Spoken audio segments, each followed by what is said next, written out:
Okay, we'll get started. I'll call the meeting to order. Good afternoon and welcome to the June 3rd, 2025 Special City Council meeting. We acknowledge that we are on the traditional lands of the Treaty 4 territory, a treaty signed with 35 First Nations across southern Saskatchewan and parts of Alberta and Manitoba, and the original lands of the Cree, Saulteaux, Dakota, Nakota, Lakota, and on the homeland of the Métis. The City of Regina owes its strength and vibrancy to these lands and the diverse Indigenous peoples whose ancestors' footsteps have marked this territory, as well as settlers from around the world who continue to be welcomed here and call Regina home. Some members of council and administration may be attending the meeting today through video conferencing. I would like to remind those who are attending through video conferencing of the following. Please ensure that your video camera and microphone are turned off, and when speaking, remember to unmute your microphone and enable your video camera. Can I have someone move a motion to approve the agenda at the call of the chair with an adjustment to add the registered list of delegations? Councillor Radens, seconder. Councillor Mancinelli, thank you. Any opposed? And carried. Okay, we'll go right into delegations. So I'd like to call upon delegation DE 25-122, Sean Semple. Sean, can you hear me online there? Yes, I can. Perfect. Okay, so Sean, if I'll get you to introduce yourself for the record, the organization you're representing, if any, which city or town you reside in.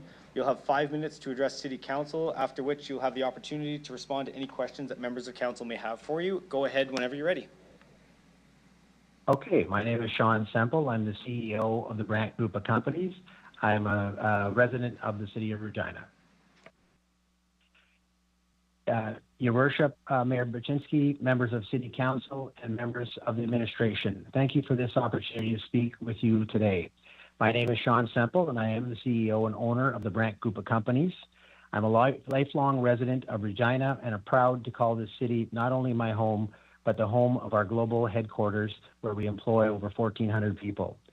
Today, I am here on behalf of a newly formed company we own called Dominion Distilleries Corporation, which is the parent company to Queen City Distillery Limited, to respectfully request your approval of the lease agreement between Real and our company for the transformational project that will bring renewed energy and purpose to the Real District, an area we have long supported and invested in.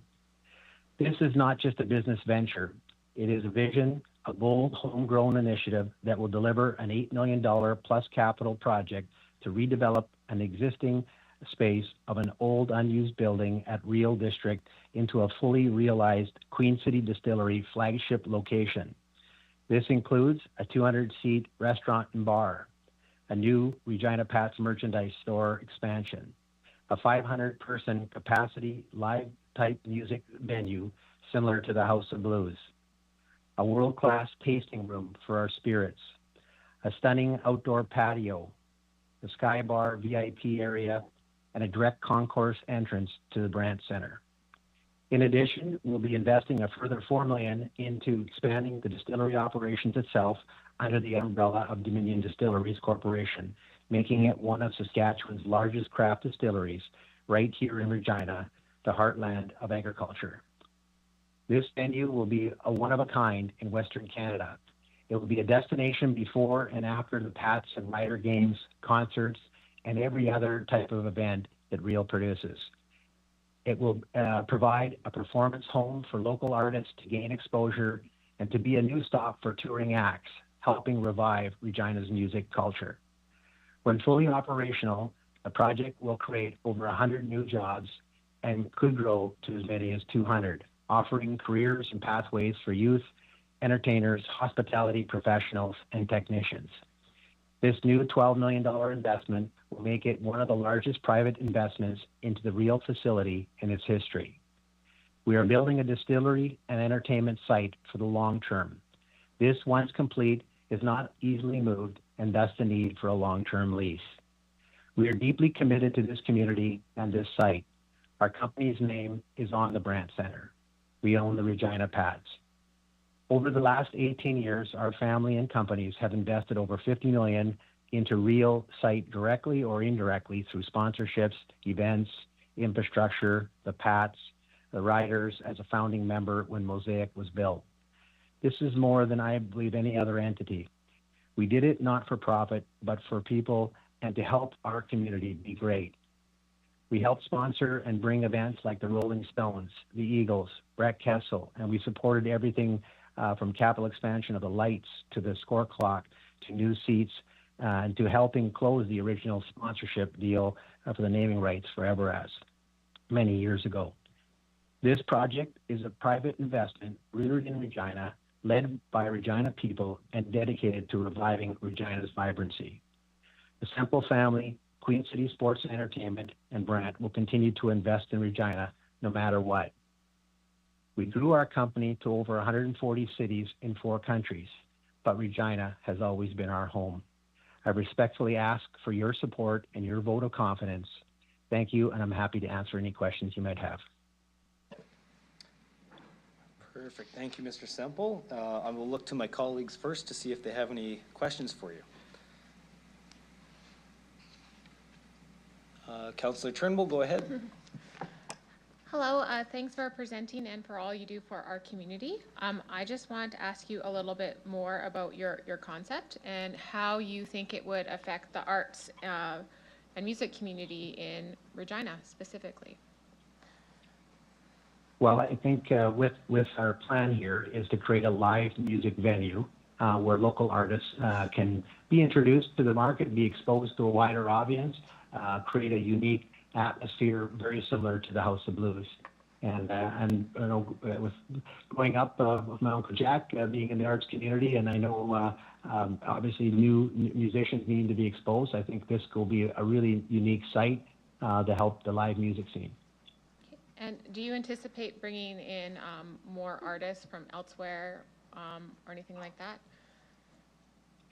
Yes, I believe that this will be a stopover tour for acts that are up and coming, various genres and so on, but also combined with our local artists as well. Okay, and then when we're looking at this lease, this lease is quite long in length. Are there other options you would consider outside of this particular lease that we could make amendments to? Would you be interested in a land lease or purchasing the building? Yes, I mean, it's in the option that we would be interested in purchasing the building if that was an option. Okay, and just for everyone who hasn't been to the House of Blues, what is appealing to that and why would you like to bring it to our community? The House of Blues is a very unique atmosphere. It's a very condensed, performance-based type atmosphere. It's fun. It has a kind of a 2-story balcony approach around the stage. It's set up with restaurant food, a dance floor, but it's a very unique club type of feel. It's something that I don't believe really exists in many cities in the Western Canada. I've been to the ones in Chicago and into Las Vegas, and it's a very unique performance atmosphere. Okay, and how would you see it working with other events such as Exhibition or our actual Queen City X? Do you see it working alongside, or how do you see those partnerships? It would be available for sure. We obviously on a scheduled basis, but we would be available for not only, like it won't be a performance every night. We're kind of anticipating like kind of Thursday, Friday, Saturday, and outside of those nights and other special blocks for different things like Exhibition and so on. It would be available for other people to use, other companies, other individuals, and so on. Okay, well, thank you so much. I think it's a wonderful vision for our community. And I really believe that true success is when all partners are successful in the deal. So I really hope that between yourself and the Real Board and the City of Regina, we can find a way to make this work. Thank you. Hopefully. Thank you. I'll just look to my colleagues. Any further questions for Mr. Semple? Councillor Burton here online. I got my hand up. Oh yeah, sorry, Councillor Burton. I was just looking up at the screen. Go ahead. You're up next. You betcha. Thank you for the presentation here. I guess I was looking for perhaps a bigger vision of the relationship of this building to some of the other facilities on campus, such as Mosaic Stadium and the Brandt Center, and where you think this would take the, sorry, I should have my camera on, I guess, where it would take uh, the vision of the Everest Place being a destination for people in the city and not just coming and leaving from a game directly. Yeah, well, I believe that, with most other venues in other cities and so on, there's always a place before and after to go. And so, I think what this will provide is kind of this meet and greet ahead of the games and after the games for Regina residents that may want to go to a new concert or to a Pats game or to a Rider game. It's handy, it's right connected, it's right on site. And I believe this will help, again, revitalize, the much needed revitalization of the real properties on site. Okay, thank you. That's it there. Thank you. Thank you, Councillor Burton. Councillor Mancinelli, go ahead. Thank you. Appreciate the potential investment, especially in real. Just looking through some of the terms of the lease, what are some of the outcomes that real might hope to gain from success with this? You talked about activation of the other grounds.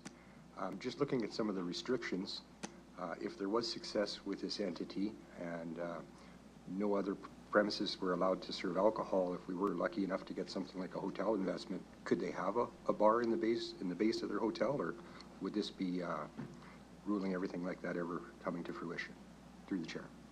Yeah, there's no restriction on bar and food and anything like that. We have a restriction on a sports bar because we want to build a very unique sports bar on the site, and so we've asked for that restriction, but it wouldn't restrict the hotel, wouldn't restrict serving of alcohol or serving of food. What about activating the music scene? If there was success with this, would there be any impediment to others culminating around to have something like that grow? Through the chair. No, I don't think there would be. We would, we obviously, I don't think there's a restriction on that. I mean, they can have, obviously concerts are going to be held on site and all that kind of thing. Obviously we would like this to be this, the supported event. We're putting, $12 million into the venue, so we wouldn't want to see another venue right beside it to make it go. I'm not sure the market would be big enough for that, but there's no restriction on obviously concerts or any of that type of stuff. Yeah, I'm totally hoping for success with what you're proposing, and just part of that success would be more tenants within the Rio being successful. So just making sure it's not standing in the way. Thank you. I did have one more question for you. Just hold on a second. I lost my train of thought for a moment. Sorry, just getting back to that part. So that distribution agreement that's in place for alcohol on the campus, that was previously in place, and that actually works to the benefit of Rio, almost like a lean management solution, as opposed to having to have larger inventories. Do I understand that correctly? That is correct. Okay. The lease terms themselves, understanding the large investment you're putting forward and your acumen for business, I totally understand the reduced rates over the forward years, trying to gain back your initial investment, and that investment, as I said, is appreciated. Councillor Turnbull mentioned a sale. One of my worries here is that going forward with the increase of materials and manpower in future years and the lease rate decreasing right now and the size of square footage, it kind of runs into problem with a 50-plus-year-old building just coming into this lease. You mentioned that you'd be interested in buying it. Is that something in the near future?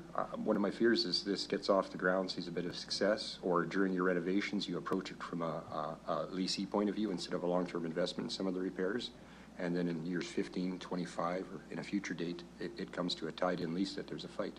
So if you're interested in purchasing, what does that look like unveiling in the future? Through the chair. Well, yeah, I really don't know. I mean, we're always open to what makes sense as far as that goes. I don't. There's been nothing proposed, so it's hard for me to comment on that. But I mean, I would just say, most of the real estate we own that we use in our company, we don't lease a lot. and so on, but this is obviously a city asset, or Yeah. a real asset, right? Yeah, and just for transparency, this isn't something that we can negotiate person to person. This is as close as we come to talking, so I appreciate you sharing with me. That's all my questions. Thank you. Thank you. Councillor Flores, go ahead. Thank you. Through the chair, just looking at the terms of the lease, one of the things that really stood out to me was the length of the lease. Could you please speak to why increase it to 90 years and not keep the 80 years that were the original lease? Because at that time, I mean, we will all be gone, but I think it's something that not only stood out to me, but to people in the community, so it'd be great to hear the rationale behind that. I think the rationale behind it is it's obviously 5 10-year terms for 50 years, and the 2 20-year extensions are the same 20-year extensions that were there before. The reality of the situation is that, we're building a distillery. We're putting, $8 million plus into the building to renovate it, which, if you factor in the renovations that we're putting in, it works out, on the first term to about $18 per square foot. Okay, and so once that's done, it's not easily moved. That's the challenge, and so it's we just need to make sure that we have a home for a long term, because of it's a distillery and it's a very expensive build. All right, and in terms of some of the information that we've received, have all stakeholders have been consulted, and is everyone involved on board with this? I believe so. I mean, we signed a deal with Rio, and we have a lease that's in front of council today. All right, thank you. That's all for me. Okay, thank you. Let's see if there's any other questions. Okay, seeing none, thank you, Mr. Semple, for your time today and answering questions for us. I appreciate it, and you're free to log off. Thank you for the opportunity. Thank you.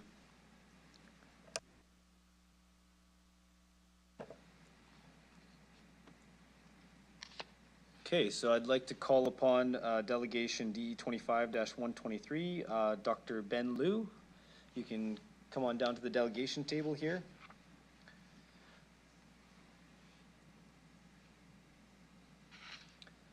And once you're settled, I'll get you to introduce yourself for the record, the organization you're representing, if any, which city or town you reside in. You will have 5 minutes to address City Council, after which you will have the opportunity to respond to any questions Council may have for you.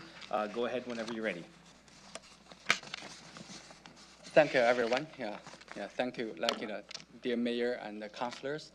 I really thank you for the opportunity to speak regarding the proposed assignment of the lease between Rio and the Vicura Distillery and, two brand. My name is Ben Liu. Actually, I have been in Regina since 2001. So I've been here for 4 years. So similar to Mr. Sean Semple, I also call Regina my home. I'm the vice president for the Z Group Holdings, the minority shareholder of Vicura that holds 37% ownership of the interest. I'm here to express fairly serious concerns about the process and the broader implications of this lease assignment. So just in case you couldn't hear me very clearly, there's a paper copy of my submission in front of you. Z Group is a group of private individuals from Regina that has invested over $2.7 million into the Vicura project, and also provided personal guarantees of $1.79 million to support the financing through TD Bank. These commitments were made in good faith to Spelling Silver Distilleries, the majority shareholder and operator of the Vicura, under the belief that the Vicura would operate with transparency, shared governance, and a viable path to completion. Unfortunately, this has not been our experience. Over the past 2 years, we have encountered repeated governance failures, unilateral decisions by the controlling shareholder, lack of transparency, and exclusion from key matters, including the current lease negotiation with Brand and the proposed assignment being presented to the City Council today. In late 2023, we were forced to initiate a legal action against Spring Silver and its principals and served a statement of claim that alleged a breach of fiduciary duty, shareholder oppression, and fraud. This legal process is still ongoing. Despite these challenges, Z Group has remained committed to helping VQR succeed. Over the last year, we were working on a plan that would ensure the VQR met all obligations in areas under the real lease. We had been working on with a local strategic partner in the brewing industry on the proposed reorganization of VQR that were focused on, one, working with the TD Bank to restructure its debt, and two, raising financing to complete the construction of the VQR distillery and cure the real lease areas that had been suffered under the control by the majority shareholder, Spring Silver. As part of this reorg, we had been speaking with the senior management of Real about subdividing a portion of the VQR lease that was unfinished, which would be offered to Regina Pass for office space. Unfortunately, we were not able to complete this restructure, as unknown to us, Brand apparently approached the TD to purchase their debt, and now appears to be pursuing the same restructuring plan that we were leading. We were very surprised yesterday just to learn from the media reporting that the lease assignment to Brand was under consideration by the City of Regina. And this is very concerning for a couple of reasons. First, there's no approval by VQR shareholders. Under the VQR unanimous shareholder agreement, the assignment of the real lease by VQR requires the unanimous approval of the VQR shareholders. VQR, owned by 63%, 63% by Spring Silver and 37% by the Z Group.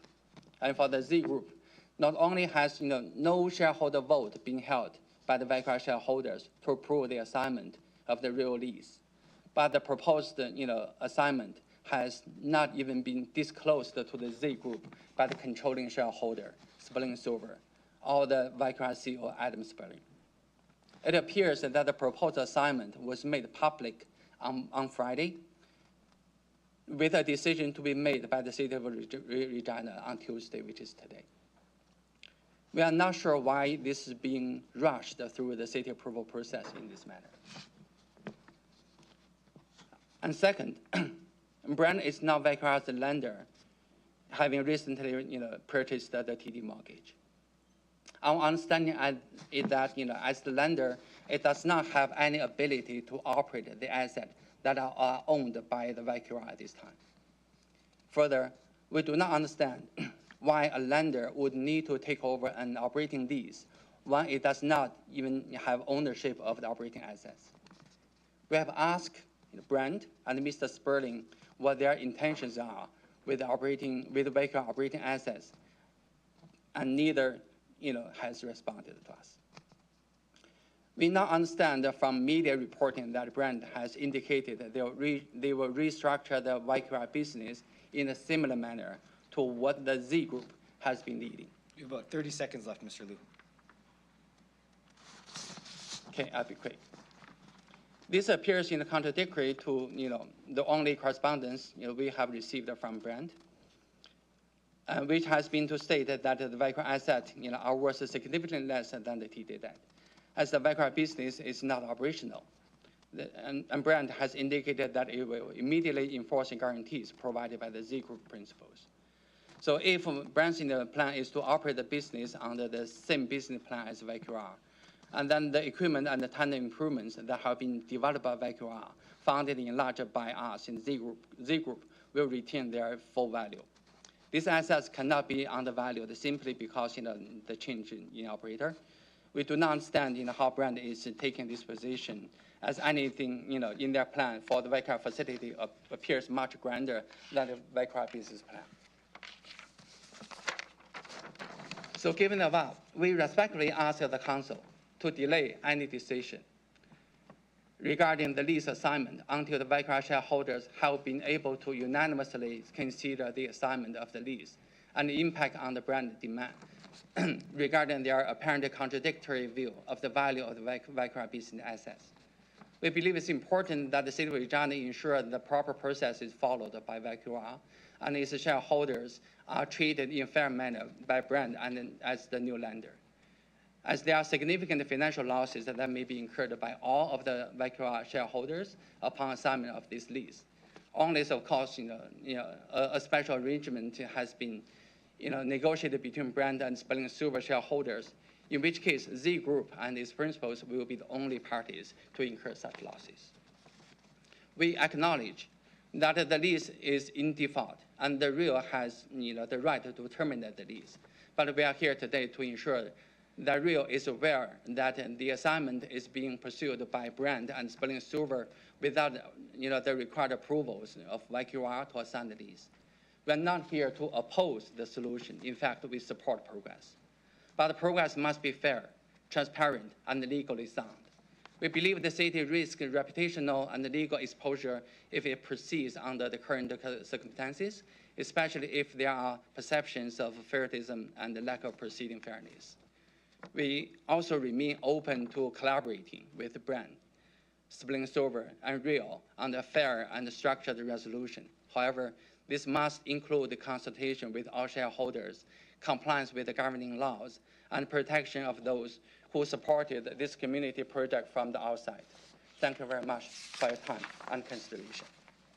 Thank you, Mr. Liu. Any questions from my colleagues? So I may, if I may, because there is an ongoing litigation process, I may not in a good position to comment to answer. Yeah, that's fine. And if you can't, you can just indicate that that's the case. Yeah. Okay, I'll go to Councillor Flores first. Go ahead. Thank you. Thank you for being here today. Through the chair, you mentioned that you're not opposed to progress, that you want to see something good happen, but you had some concerns about the process and a delay in this to achieve that would be a good. So could you share with us what would that delay look like and what would happen during that delay? Like what are the steps that are missing in your mind that should be done and why you would ask for a delay in the process? Yeah, again, so there is a litigation going on, so I cannot share much, but I think what I can answer is over the past year, so we have had, many meetings and discussions in trying to have a restructure plan, and we have met with the real senior, management and the potential partners. I think from our end, everything sounded pretty positive, until, a surprise came to us and that has been purchased. All right. And earlier I asked Mr. Semple about consulting all stakeholders, but you mentioned that you have not been consulted. So could you, has there been any kind of consultation on that end? No, actually, we learned about this council meeting, this progress as of yesterday. From the media reporting, as in what I stated in my submission, there has been no consultation. All right, that's all for me. Thank you so much. Thank you. Thank you. Councillor Radens, go ahead. Okay, thank you. So in terms of the litigation, just to confirm, you said that was 2013 when that was started? No, actually, it was 2023. 2023. Okay, what month? November. November, okay. And you indicated that it was it $2.7 million that you've invested in Correct. that? Correct. Yeah, okay. And you're expected to gain, was it 1.79 million? Is that? No, actually, that was, our personal guarantee we signed in order to, apply for the funding, to support the funding, through TD. Okay, so thanks.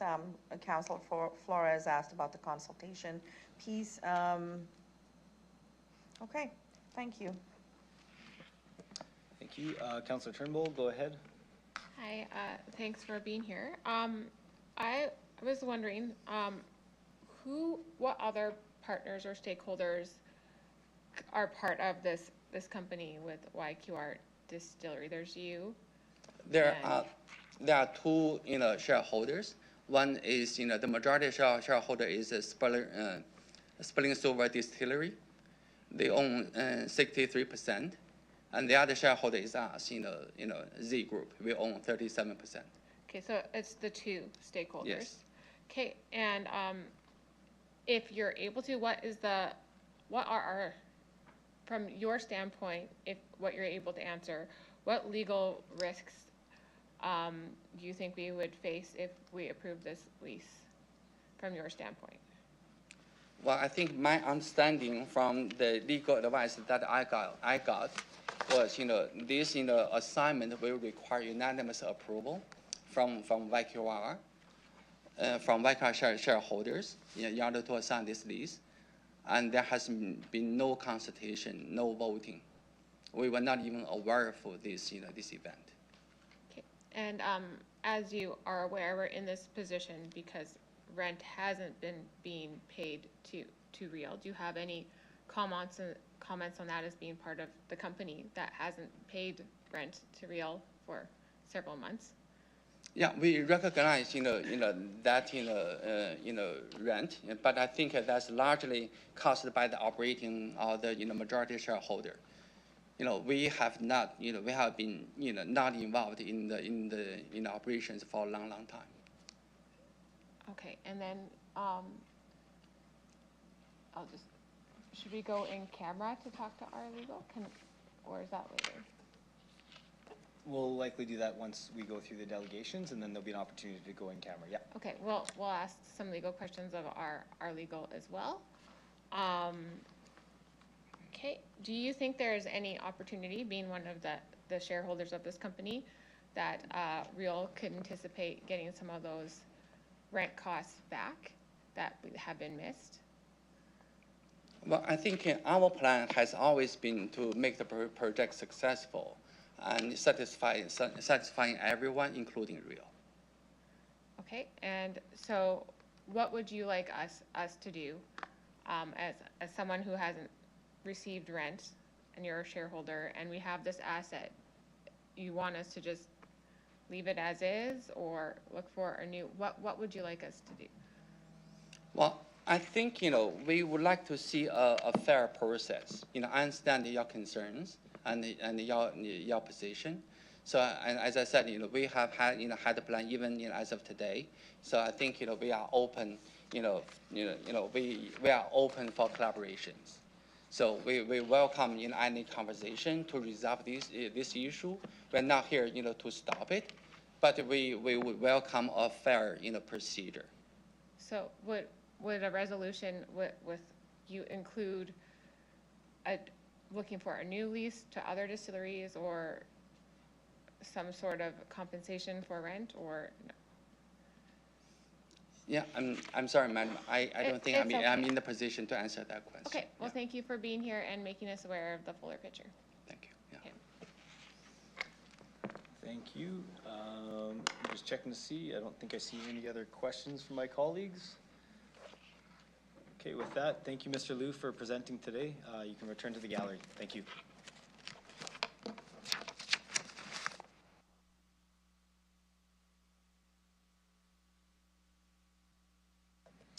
Okay, I'd like to call upon Delegation D25-124, Trent Fraser, Jamie Bolt, and Christine Short.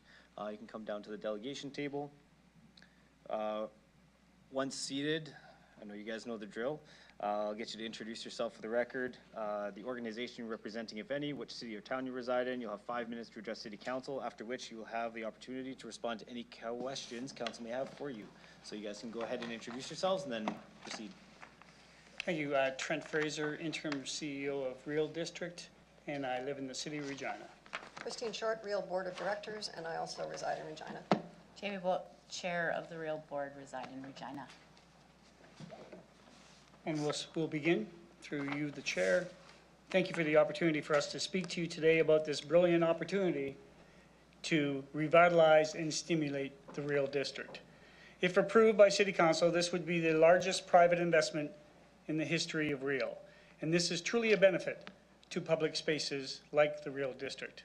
Living proof of that is the recent March 7th MOU that OEG Sports and Entertainment, a company owned by Daryl Cates out of Edmonton, signed with the City of Edmonton to help develop an interconnected district. This was pointed out in the information package that you received by a letter of support from the CEO of the Regina and District Chamber of Commerce, Mike Tate, who said, and I quote, "This project reflects the type of public-private partnership that moves our community forward. Developments such as this do not occur without private investment. While on larger scales, OEG Group's partnership in Edmonton's Ice District and Oakview's Group's participation in Saskatoon's downtown event and entertainment districts are prime examples of the importance of public-private partnerships in community projects." End quote. The assignment of the lease will stimulate further economic activity at Real and genuinely activate Real as a destination on a regular and consistent basis. I'll turn it over to Chris. So Real administration, with the full support of the Board of Directors, negotiated the terms of the lease at arm's length, and the lease agreement was thoroughly reviewed by external legal counsel. The lease terms have been negotiated to ensure operational success. With the current lease currently in default, in addition to the financial losses already incurred, the expectation of future cash inflows is limited, leaving the future of the space as a viable property at risk. Over the life of the lease, the building will require significant capital investment, and without a strong tenant, Real and the city will be responsible for funding those improvements. The proposed assignment will secure a well-capitalized tenant ready to make a substantial investment and activate the currently underutilized space. The initial term of the lease is a bit longer than the original lease. However, this reflects the significant investment being made by the tenant. The proposal will provide a consistent revenue stream, generate positive cash flows over the term of the lease, but more importantly, reduce the risk to both the City of Regina and Real from further financial loss and potential reputational risk. So we're well aware of the public interest and discussions surrounding our recommendation.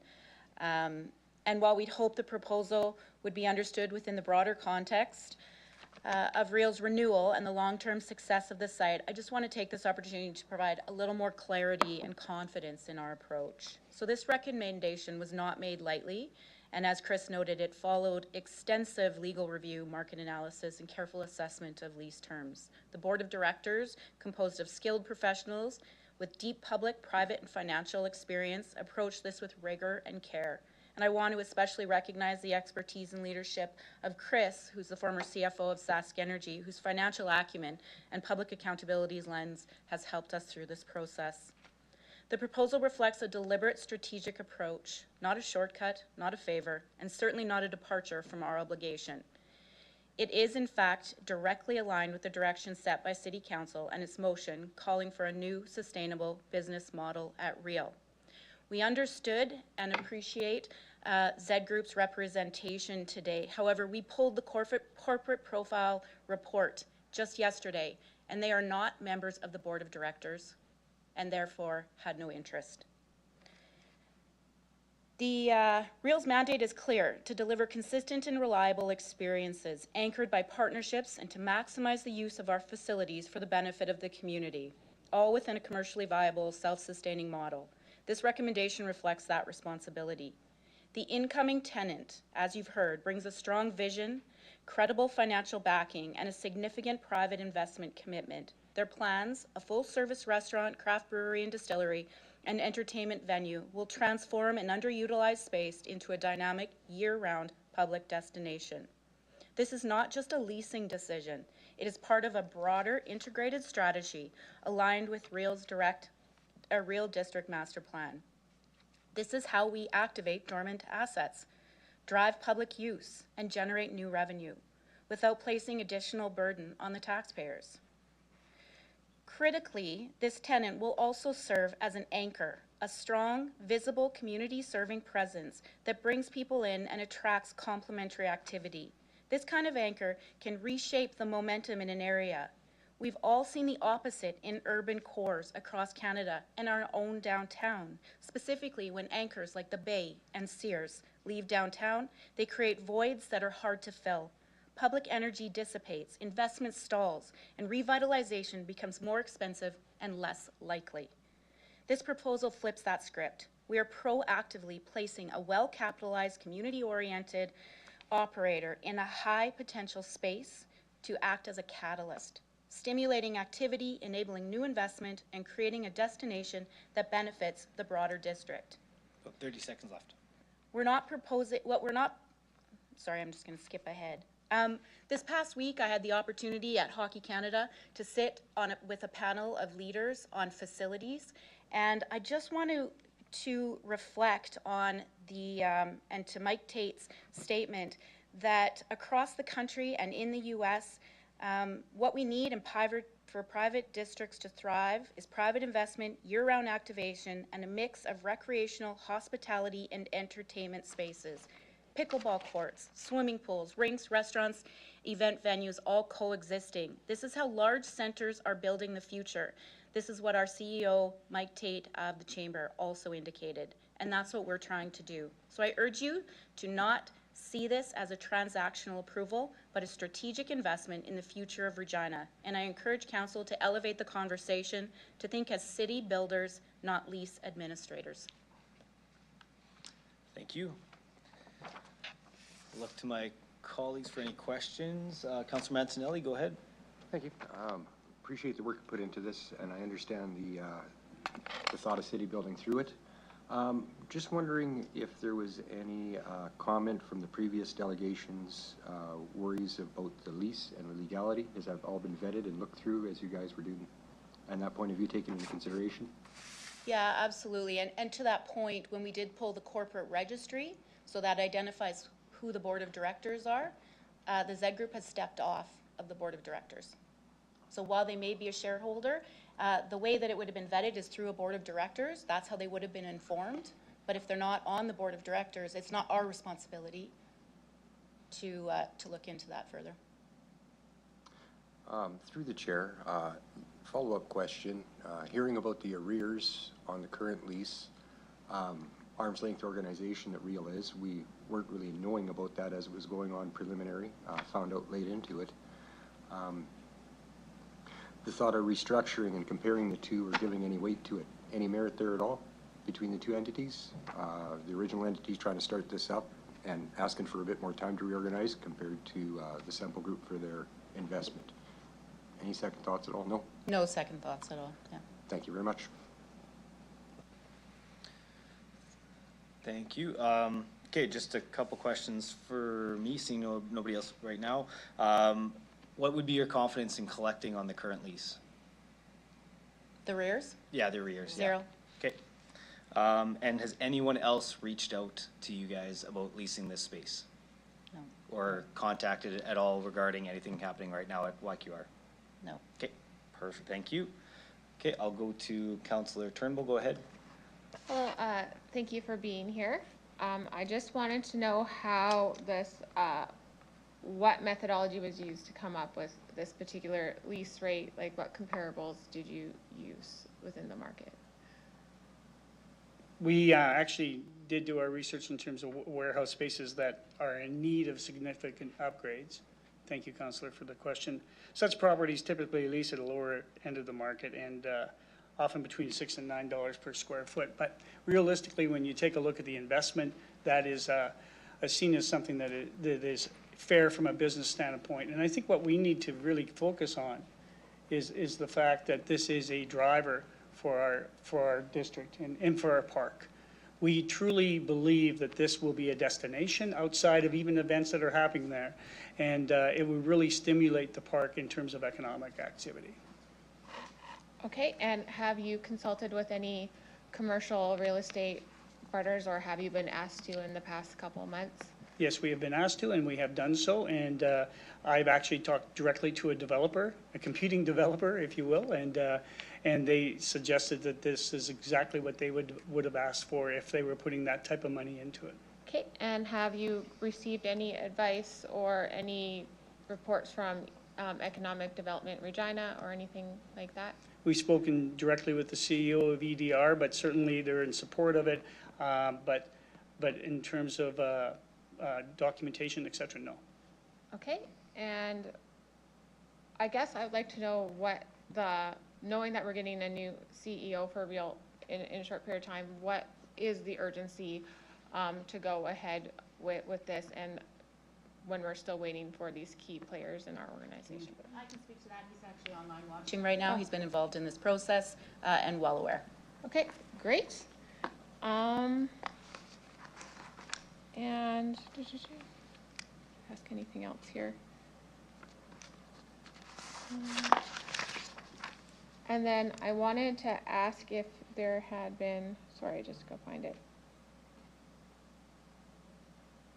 If you had considered terminating the existing lease in place and directly negotiating with the proposed assignee, or going to request for proposals to other businesses as well. Has that been considered? So, yeah, absolutely. It has. The issue that the trigger effect of that is that we end up locking the doors to YQR because they'll be in default of lease. And we have to go down that very lengthy process. And it's litigation. It's looking at potentially bankrupting a local business person. Not something that we're in favor of doing at Real.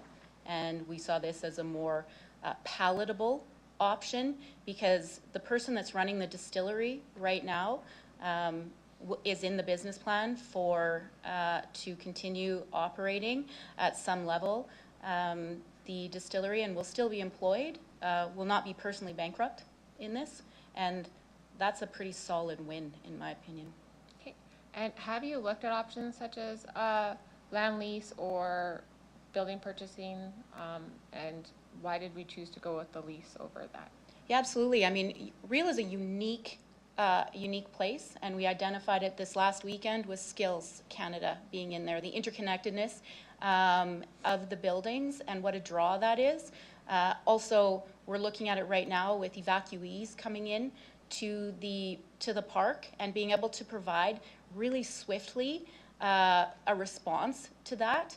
And we don't know the implications of selling and getting it. It's a much quicker than just an 8 week. Let's think about that, or a 2 week. Let's think about that, because Real does a lot of things outside of what this distillery and the Brandt Center. There's some community partners in there that we really want to be thoughtful and do our due diligence.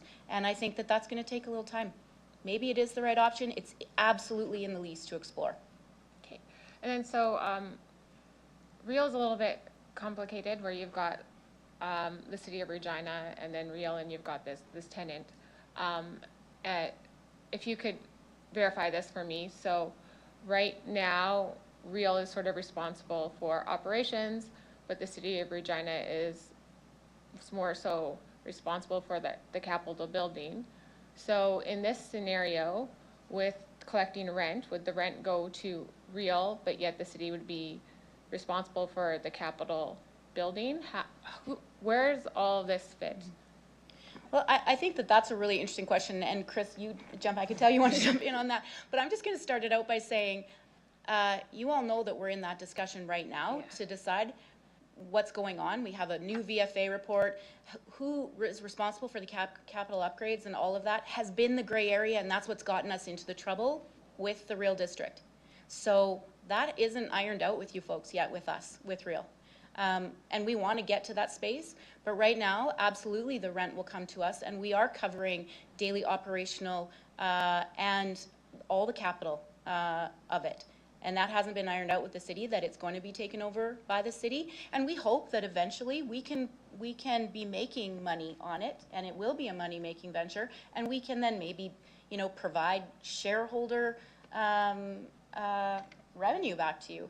But right now, I think there's a lot that hasn't been ironed out, and Real is responsible for the upkeep and maintenance of that building. So the rent will go to us. Sorry, Chris. No, you pretty much said what I was going to say, and the fact that, over the entire term of the lease, given what we know today, it's actually cash flow positive, so there will be those revenue streams that will be significant enough to cover ongoing capital costs that are known today. Okay, so the intent is that the lease would cover the capital costs for that building, and they would sort of be together, the lease costs and the Based on what we know today, yes. Because that is something we'll have to smooth out as a Real board for sure. I think that's enough questions for me right now. Thank you. Councillor Flores, go ahead. Thank you. Thank you for that. And through the chair, I know you mentioned this briefly, but it feels really concerning to me in terms of the concerns put forward by Mr. Liu, specifically that there is no unanimous approval. So earlier you said it's not your responsibility to that end, but given that Real has gone through a lot of reputational issues within the community, how would you, like, it just doesn't feel like saying, you're not on the board, it's not my responsibility. How would you address that? So given that it is already a tense situation, were there any efforts to make sure concerns like this would not come up?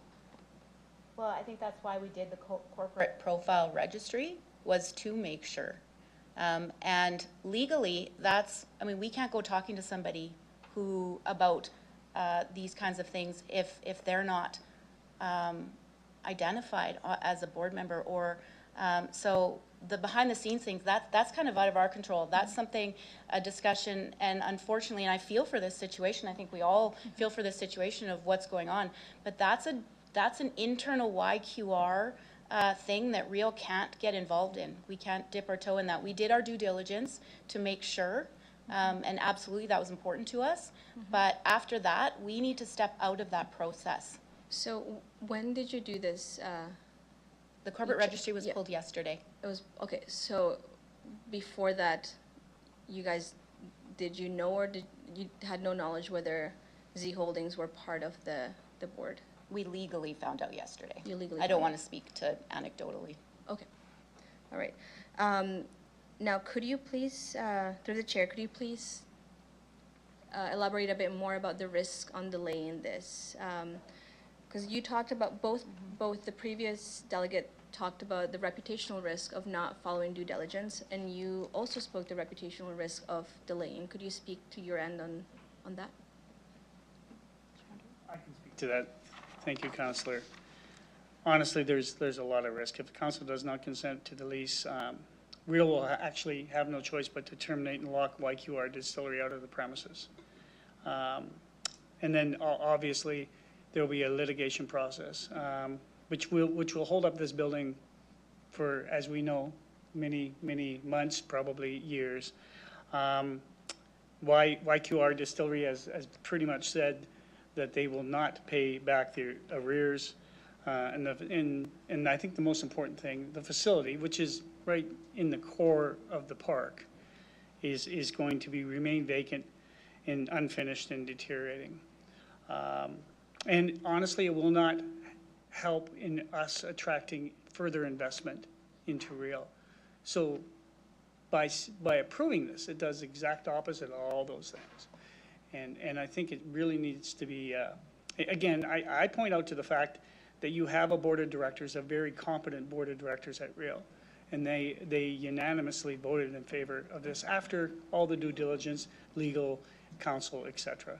So in my opinion, the council should consider respecting the will of the board. All right, and one last question, kind of tied into what you mentioned right now. Could you explain the thought process about the expedited timeline that we're having? I think that's one of the main concerns I've heard from community. Why so fast? And I know it's been said in a few ways, but I would just like a very clear, if I were to have to respond to my constituents, why are they doing it so fast? Well, I think the most fair thing, and I appreciate the opportunity to just say it in maybe a different way, in a more concise way. You know, we were here asking for funding, bridge funding, potentially cash flow support, and so on. We are losing every single month, how much money? By unpaid rent? Yeah, unpaid rent, oh gosh. We're over $500,000. It's over $500,000 right now. We're over half. Yeah. We're over $500,000 in unpaid rent to date. And so when we're looking at, and we're here, asking for support financially from City Council. If we delay this, the longer we delay it, it's City Council and the taxpayers that are subsidizing that unpaid rent. And those tenants to continue to run without paying rent. And if that's the business that the city wants to be in, then I guess that's the statement that it makes.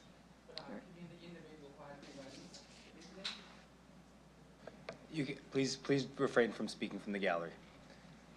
All right, thank you for that. That's all for me. Thank you. Councilor Radens, go ahead. Hello, thank you again for being here.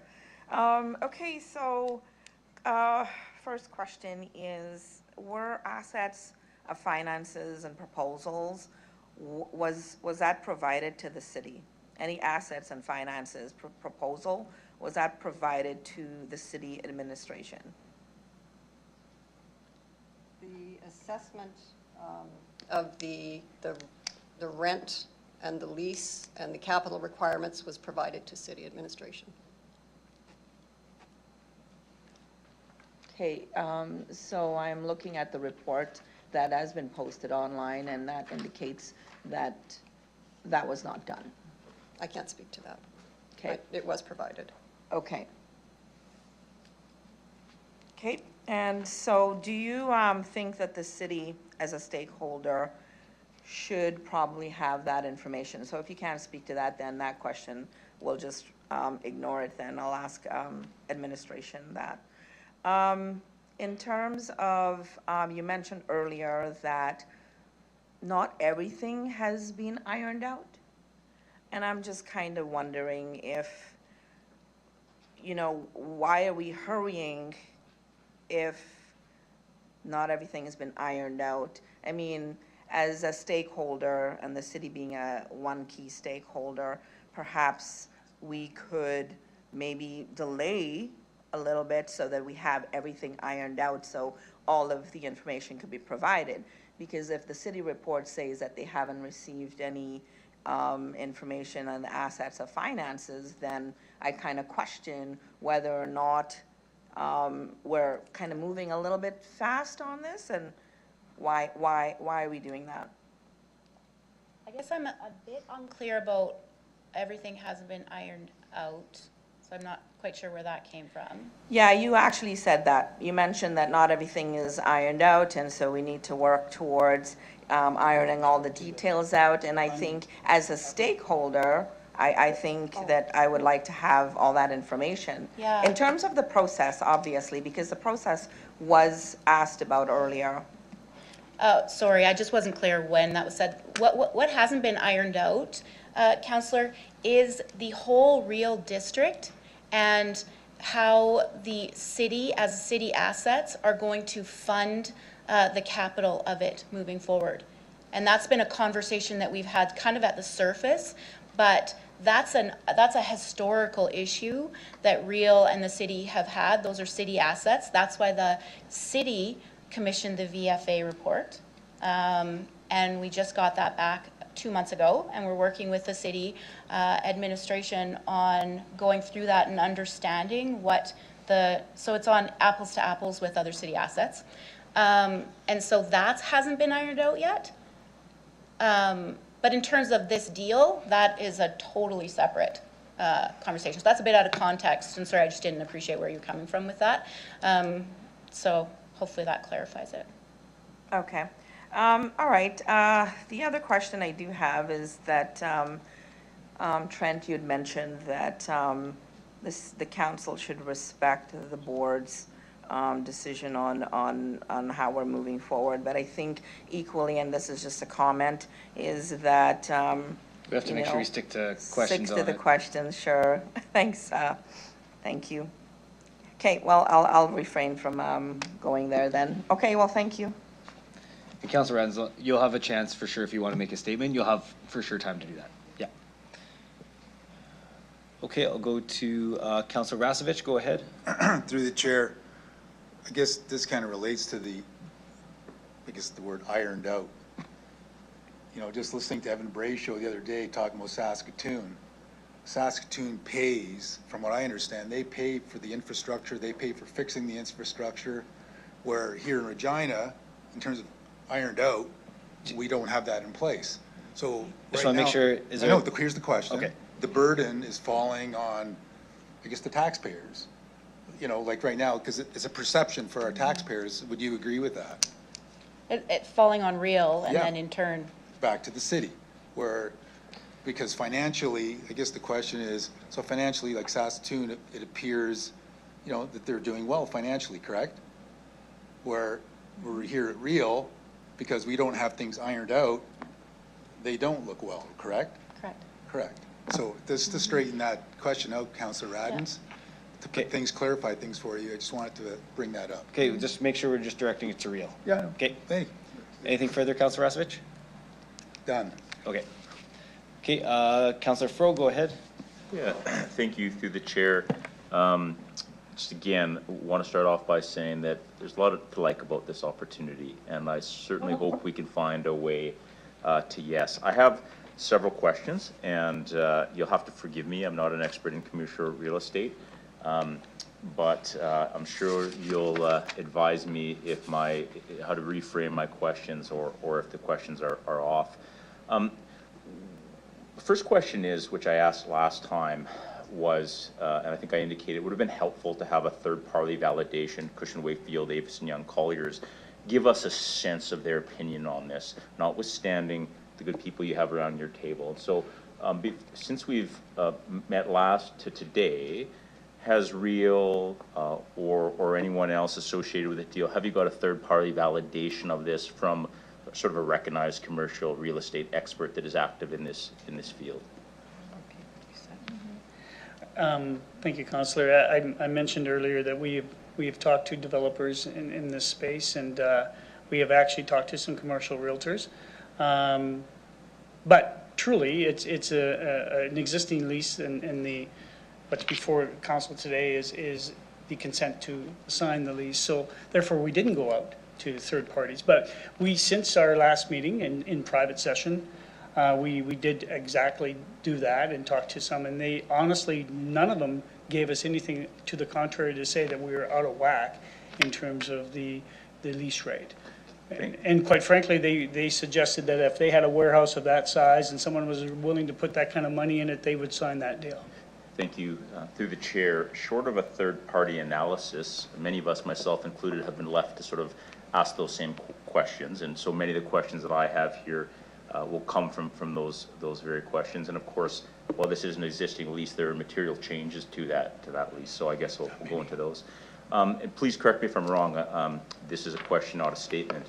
Am I correct that in looking at this lease, that we should look at the lease as though we have a guaranteed 6 months rent, but perhaps up to 90 years obligation? And what I mean by that is there an exit clause at 6 months for the proponent? And does that concern you when looking at our obligations as Real and through Real, the taxpayers? So if there's an exit clause, we are tied to this opportunity for a long period of time.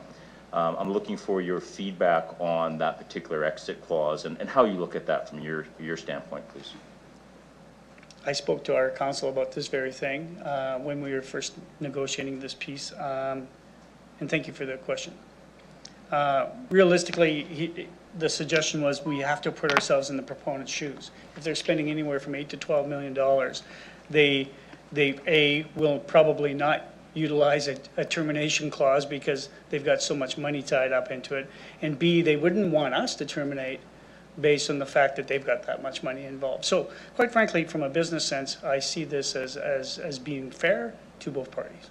So from, in your sense, having spoken to experts in the commercial real estate area, back to the exit clause, is it common practice for a deal of this tenure and size to have a clause? I'm not saying the proponent wouldn't. I think everyone here has a great deal of respect for the proponent. But should market conditions change or business interests change, is there a scenario whereby 6 months notice could be given to Real as how you read the lease? I'm not saying it will happen, but I'm curious as to how you read the lease. Is that a possibility, and is it common practice to have a clause at 6 months with a tenure of that length? I'm not an expert in the space, hence the question. I would suggest the answer is no. Okay, thank you. When looking at permitted use and some of the restrictions there, my question is, again, not being an expert in the space, but is there a risk in this lease whereby, should market conditions change, that that this lease might not in fact end up what we all hope it will end up as? And by that I mean, we've outlined what is permissible, but is there a scenario by which something changes and unfortunately the grand aspirations aren't realized and it ends up being some sort of combination of office space or retail? Not expecting that to happen, but an important question to ask, I think. No, I mean, honestly, Councillor, with respect, that's a what-if scenario. We believe that we have a proponent that is well funded, has expertise in many areas, and certainly is willing to, I mean, realistically, him and his family are not going to make money on this, I don't think, and I hope they do, but at the end of the day, this is a legacy project. This is a giving back to the city of Regina and honestly helping real. So we welcome it with open arms. We see that in other jurisdictions like Edmonton and Saskatoon, as I mentioned earlier, that this private investment is the largest private investment in the history of real. And that honestly holds water in my books. It does in my books as well, through the chair. I also have a great deal of respect for the opponent. We all should, economically, community-wise. I'll be long dead when this lease is finished, if everything goes well. We have a duty of care and fiduciary responsibility to ask these questions and make sure that they're written down carefully so that when you and I are in different chairs, we ideally celebrate the fact that we had this incredible deal. I certainly do. I'd like to just add to that, Councillor Fro. You know, where Trent said no, I'm going to say yes, because we just had that situation happen where we went, all the due diligence was done by your former council. Good point. And we're sitting here with unfinished building and unpaid rent in that space. Fair all comment. the good stuff happened and it still went to that. So could that? Maybe. Thank you. Expecting fully the proponent will fulfill their vision, and again, it's awesome. What is preventing us from actually writing that down specifically in the lease? Is that not common practice, or might we find a way whereby this awesome vision is actually illustrated in the lease, and then we both hold ourselves accountable to our obligations? Am I clear with that? I apologize if I'm not. No, I'm thinking through my answer, sir. I do believe with the addendums in terms of the leasehold improvements and the tenant improvements, that it is vitally clear. There's renderings that are available that I believe Mr. Semple and his group have. It truly will be a spectacular building when built and renovated. And so it is certainly a part of the lease, in my opinion, because of the tenant improvements. Do you want to speak to that? Yeah. So just to be clear, sorry for clarity. The fear. It's going to be awesome. It looks awesome. There is immense benefit in writing down our respective obligations. The question is, given the renderings and the grand vision, is there a possibility to actually illustrate that in the lease? Perhaps not. Again, I'm not an expert in this space. I'm looking for your feedback. And I would say, I was going to say the same thing, Councillor. I am not an expert in lease negotiations. We've had our legal counsel who negotiated the previous lease and this lease draw this up for us, and we feel comfortable in what the lease outlines. Okay, maybe that's something we can take offline.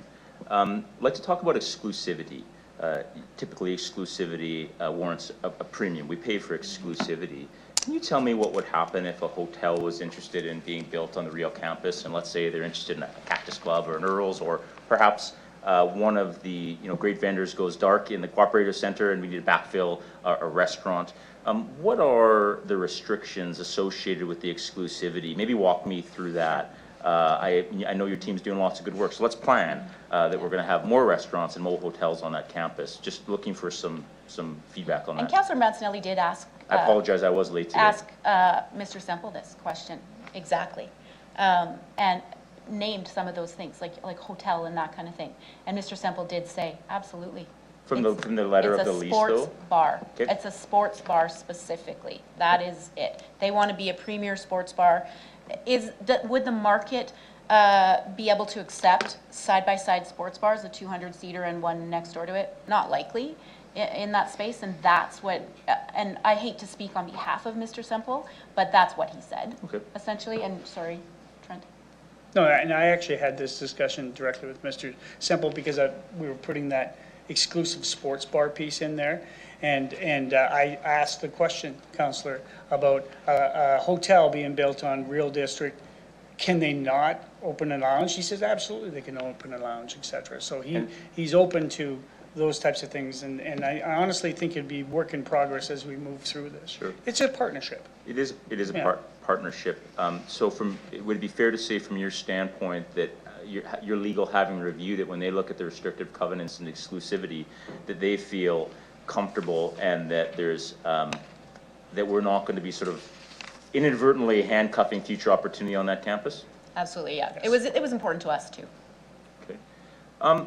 Question I have, and apologize again, perhaps I misread the lease, but in several decades' time or 2 years' time, if there's an incredible opportunity unforeseen to us today, what options are available to Real or the city if we require that part of the campus, if there's an arena being built or some grand vision that requires that particular area of your campus today? Are there provisions in the lease whereby Real pays the penalties, supports that company, or are we limited in our ability to use that part of the campus should an incredible opportunity for redevelopment present itself?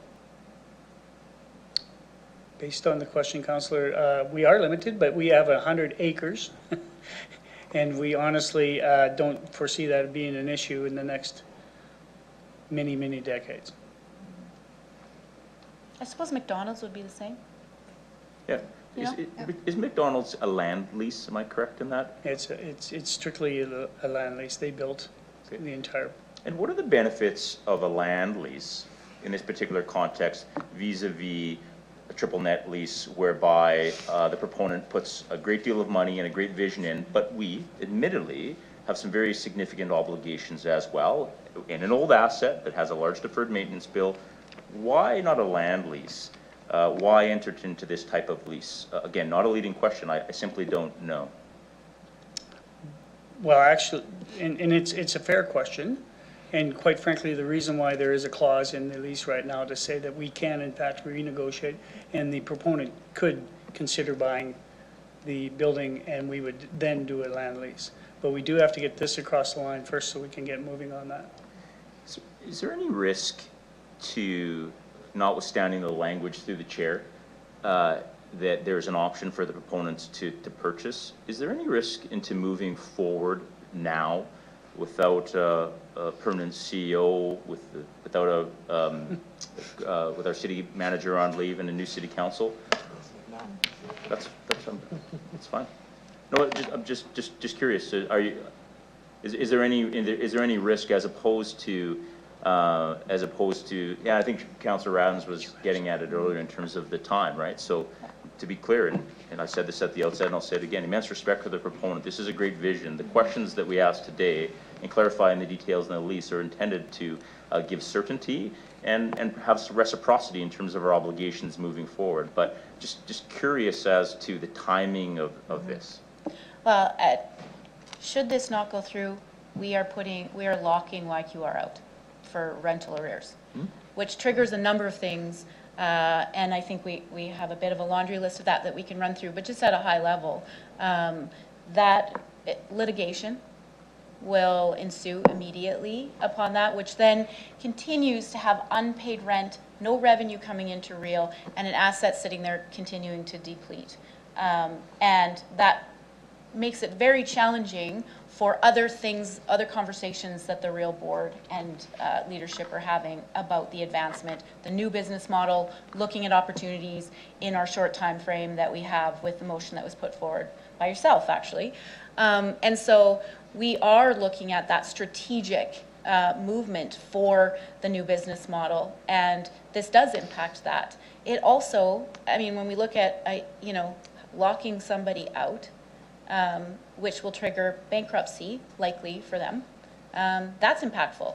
And as I noted before, we see this as a viable option right now that doesn't cost the city or taxpayers one dime in this moment, which provides an opportunity as a catalyst, as an anchor tenant, just like if we could get a bay back downtown, an IKEA, a Sears, whatever it is, that will stimulate growth and revitalization. We see that as something at Real to happen. It's an opportunity, and it's a window of opportunity right now. But there, like I said, there's a number of other things. That's the positive story of it. But the negative story is litigation, bankruptcy for somebody, all of that kind of stuff.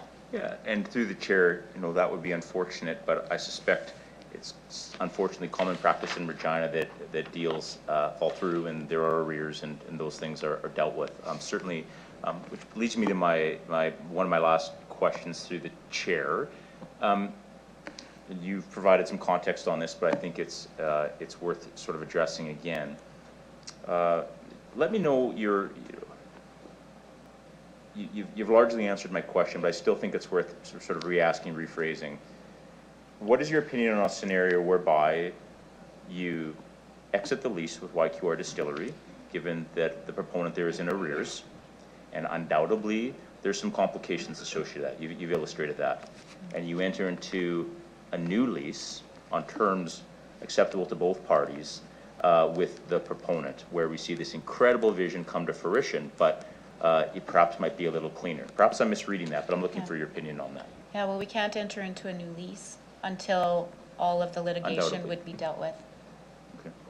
I think the last question that I have, again, and don't mean to sort of relitigate or lament the fact that I don't have a market study in front of me from a third party, but I'd like to go back to this rate of $6 a square foot, if I can, in relation to 10, with the context that what should be paid is very material to how much money might be made on the premise, and Trent, you've done a good job of illustrating that. But from your standpoint, can you let me know, given that you've also done your due diligence, is it common practice if we're moving from 10 to 6 in a market that might suggest that type of space is anywhere between sort of 8 to 12, is it common practice to also invest $1 million of our own money? Right, that is a clause I was curious about. So as opposed to, yes, this is a sub-market lease, it is, but the proponent's putting a lot of money and it's an excellent vision that fits well with your vision there. This $1 million seems to stand out for me as something that warrants our attention and discussion today. Sure. And maybe I'll speak to it just at a high level, but this is actually our previous responsibility as the landlord. And these were landlord improvements that Real, for a number of reasons, did not do to the property, which was our commitment to do. Okay. No, I appreciate that. Perhaps sort of one last final question then through the chair. Understanding now that it was our previous responsibility, but clearly we're renegotiating this lease. Mm-hmm. So given that we're renegotiating this lease and that many of the terms are being changed to make this deal work, what is your view on that clause as it relates to moving from 10 to 6 a square? Is that something you're still comfortable with? And is it something that you view as common practice in the market? Well, this is not a common deal. No, it's not. Yeah, there's not many proponents out there taking up warehouse space in Northeast Regina, the size of this, and putting that type of money into it. So we're quite fortunate that, in all honesty, to be in this situation. But I want to maybe harken back to the previous question in the sense of the amount of money that we need to put in as a landlord. At this point, it is $1 million. That is pure infrastructure pieces that need to get done, right? And it quite frankly, if we were to look at not doing this, the city would have to put in probably close to $4 million as per the Gordian report. We believe that with this $1 million, that there's another $2.7 million that'll probably have to be paid within 5 years, but we could probably defer it for some time based on this $1 million will bring everything together, plus of course the tenant improvements. Yeah, I think through the chair, quite clearly, we as council and through us the city of Regina need to do a better job of taking care of the assets at Real. Agreed. Notwithstanding the fact that you're an independent municipal corp, we have that obligation. The fact remains, we have an old building. Yeah. So perhaps actually two more questions there. I hate to keep you answering my questions here, but I did ask it, but I don't think I quite understood it, and so forgive me. I know you've been answering lots of questions. When we look at the opportunity for the proponent to exit at 6 months, and when we look at our obligations, can you walk me through our obligations in terms of, are we obligated over a 90-year horizon? Are these tenant options? Is there landlord options included? I'm just looking for some certainty as someone that doesn't do this for a living. So we have an option for the proponent after just 6 months, not saying they would. They got a great vision, why would they? But our duty of care is to ask these questions. Mm-hmm.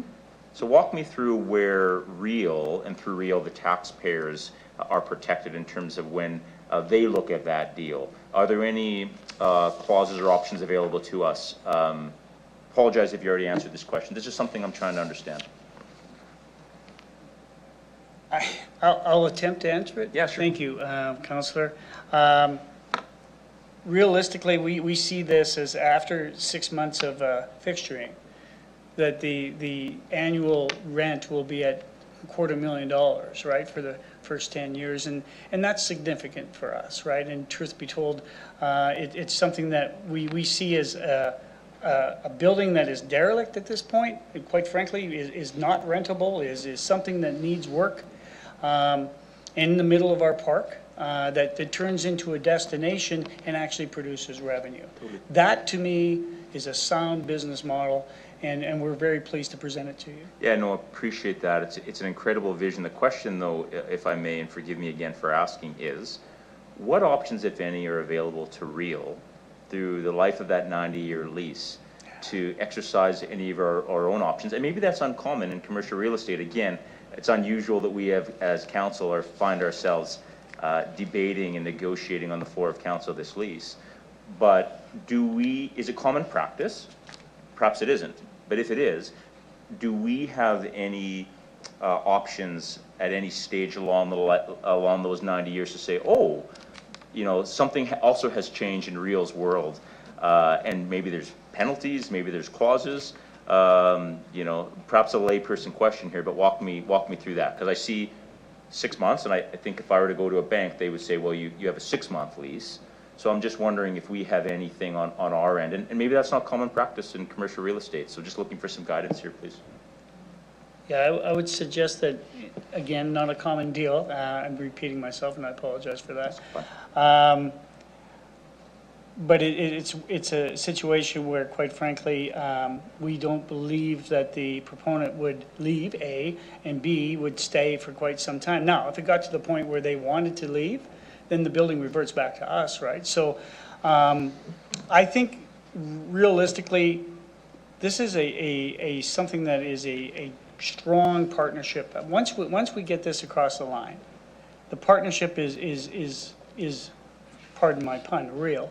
And the next step would be to talk about the Regina Pats and the Brand Center itself. So this is truly an organization, the proponent, that would be with us for quite some time. Now, in terms of protecting Real, I believe that's one of those things where if we, and I think what you're suggesting is in 25 years, as an example, something changes and we have to go to the proponent and say, we need to get out of this. Do I think that they would be open to that? Well, perhaps down the road, because their investment is probably at that point paid back. Okay, thank you. Through the chair, again, you know, we're both saying similar things here. This is an incredible opportunity. It's worth being excited about, but we have, I think, 10 new councillors here. The benefit of the terms we're talking about being written down is that when our seats change, we know what we celebrated and what we agreed to. And that's simply what I'm saying and encouraging us, frankly, to do. Keep on saying last question. Councillor, if you don't Please, mind, I just thought of the fact that the one out is if the proponent was in default at any time, we can't terminate, right? So I just wanted to add that. Yeah, clearly indemnity is not going to be a problem for the proponent, but given that we're entering into an engagement with some sort of numbered company. Is there any concern on that if the company were to be folded down that, I mean, again, like these are hypotheticals, but they're worth asking because to the extent that anyone looks into this, the confidence in this deal that's worth celebrating will be cemented by the fact that we had these detailed discussions and ideally we wrote them down and agreed to them. The question is, I'm sorry? From an indemnification perspective, and perhaps I'm misstating it, given that we're not entering into it with the family or one of those companies, given that it's a numbered company, is there any risk if that numbered company were to be closed down to the taxpayers, or? I don't think I can speak to that. You know, no, I don't know. Okay. It's hard to say. I don't think it's my spot to say that. Okay, last question. I promise this is the last question. So we have a triple net lease, and we, as we should be, have obligations, roof, HVAC, electrical. Is it 20 years we have an obligation to maintain that structure? Again, we have an old building. Is it, do I read that correctly? That's the first part of my last question. And the second part is, what is the value of that building? Like it has value. If we were to rebuild it today, what is the value of that building, right? I mean, there's a reason, no one thinks that building's great. So the first part of my last question is it 20 years we have an obligation to keep that old building ticking? And if we were to rebuild that building on the site today, I'm sure as part of your diligence you sort of looked into that, what would it cost to build that building? The current replacement cost based on the VFA report that was done was, I believe, $9.6 million. Okay, thanks. So that's what we have. And to tear it down would be a few million. Yeah. How much Oh, yeah, tear it down and clean up. Tear down, clean up. It's an old building, probably asbestos. Be over 2 all kinds of million. good stuff. Well, I just, again, through the chair, not adding commentary, but I think thanks to you. It probably feels like you're getting grilled here, but I think we're trying to find a balance of finding a way to yes, but fulfilling our responsibility over many, many, many decades to ensure that we aren't inadvertently putting taxpayers at risk. So I appreciate the questions. I have others for admin later in the day, but thank you to your time and through you to the proponents. Appreciate it. If I could just add a couple of things to a couple of comments that were made. So, you know, the fact that I think it's safe to say that none of us three are real estate experts. We did rely on our legal counsel heavily to, you know, to negotiate this lease and their expertise as well as talking to other realtors or other commercial developers in the city as well. So I appreciate that there is due diligence that has to be done. We did the same, and appreciate the council has to do that as well. The other comment I would like to make, and it's come up a couple of times, the timing and waiting for the new CEO. I think Jamie mentioned previously that the new CEO has been, you know, apprised of this and has been involved as we've moved through this process. But I do also want to say that Trent and his team have done an admirable job of navigating through a very, very difficult process. So don't want to discount the fact that Trent has put in a lot of good effort and to get us to this point as well. Yeah, well, I should reiterate that and thank you, Trent, for your time. And, you know, I think I'm obligated to ask those questions, but I should also thank you. Absolutely. Okay, appreciate it. I wasn't looking to thank, just to recognize that we have an interim CEO that has done a magnificent job to negotiate this. Good to hear. Thank you. Okay, a couple more folks. Councillor Mancinelli, go ahead. Thanks. Just wanted to cover off one more set of questions. Originally, YKR suffered problems with access, especially during events at the Real District. You mentioned the modular use of the grounds, and as well, I noticed they incorporated an extra 30 parking stalls with this lease. So how did you overcome the access point that was originally encountered? And it's very pointed in the lease that needs access, so it must have been a good solution. What's going on there? Yeah, absolutely. So there will be a secondary access on the west side of the building. So QCX is the best example. So folks won't come into the QCX and be able to enter into the distillery, the liquor store, the supplying side of it. They'll be able to come in from the west side, which won't be in the park at QCX. So they're adding an entrance on that side to ensure that they're able to still run their business that way. But that was a major one. Is that part of the landlord investments? Yes. So that's Real's doing that investment to bring it in? Oh, sorry, that was part of the tenant investment. Okay. And like that point of access, looking at the modular and the different uses of real, no problems with those extra parking stalls. We're not cutting short any of our current offerings to the public. No hampering there at all, eh? No, no worries. And we did a thorough check on that because parking is Well, you know, important someone's going to in be this asking city. me, so I have to make sure, right? Yeah, it's important in this city, parking.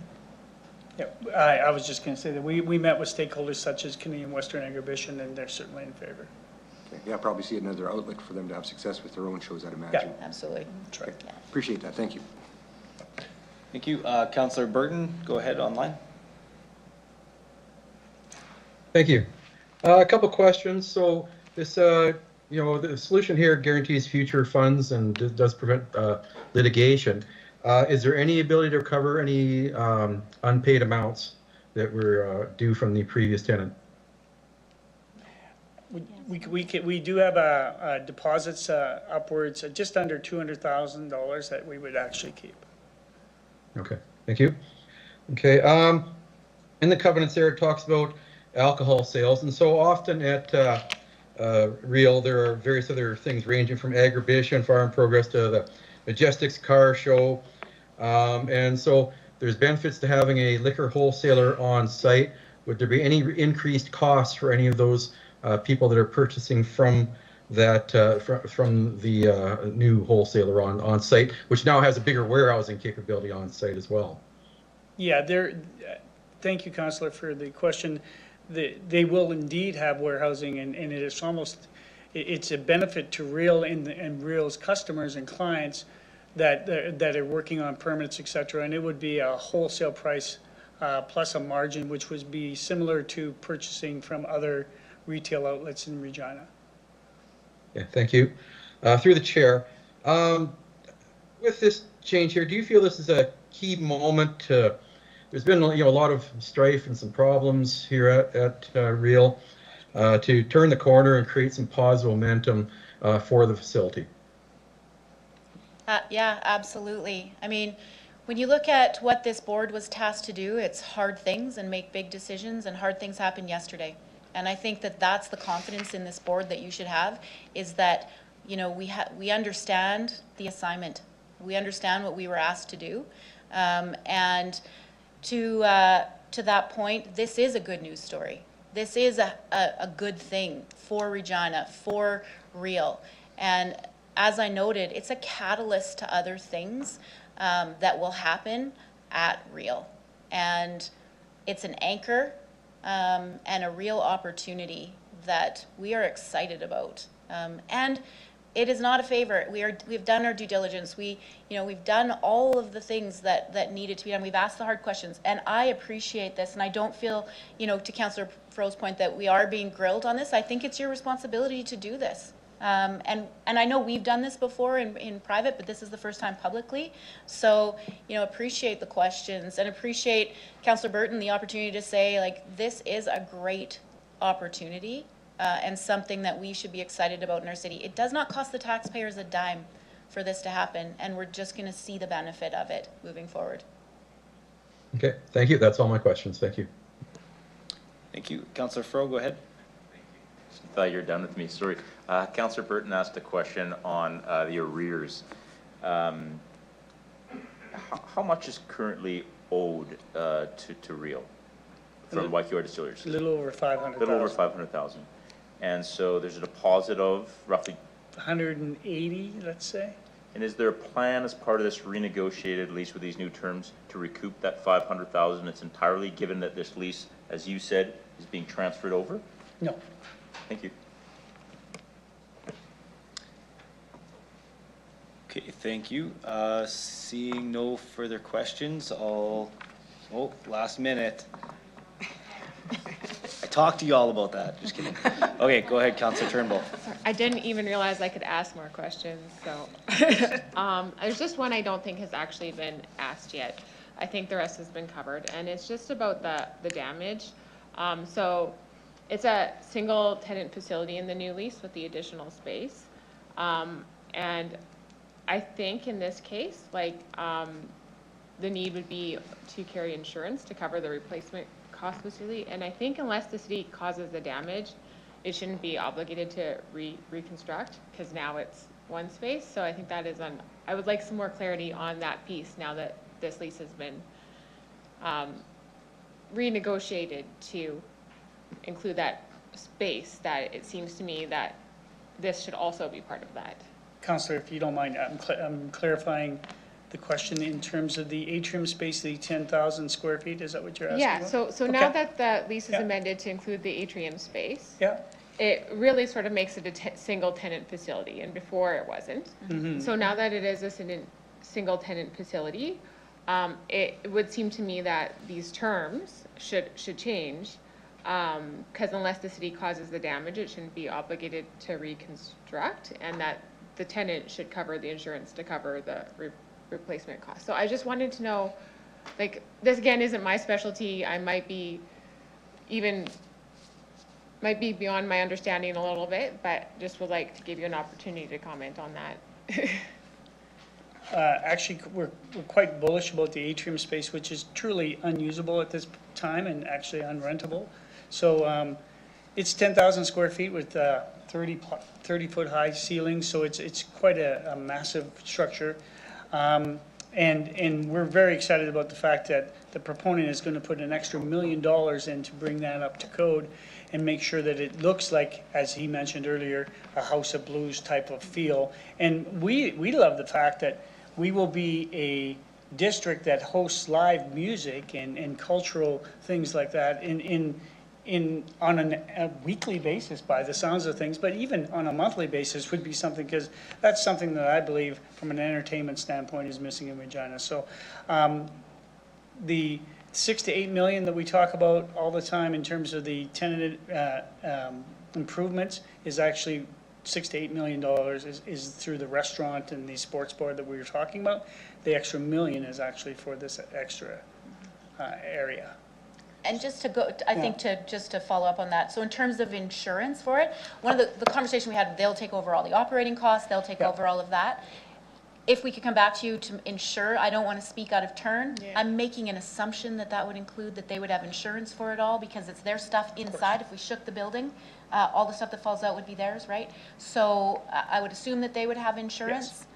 In there, but I don't want to speak on behalf of, so if we could come back to you with that answer. We know that the operating cost of that is all under them.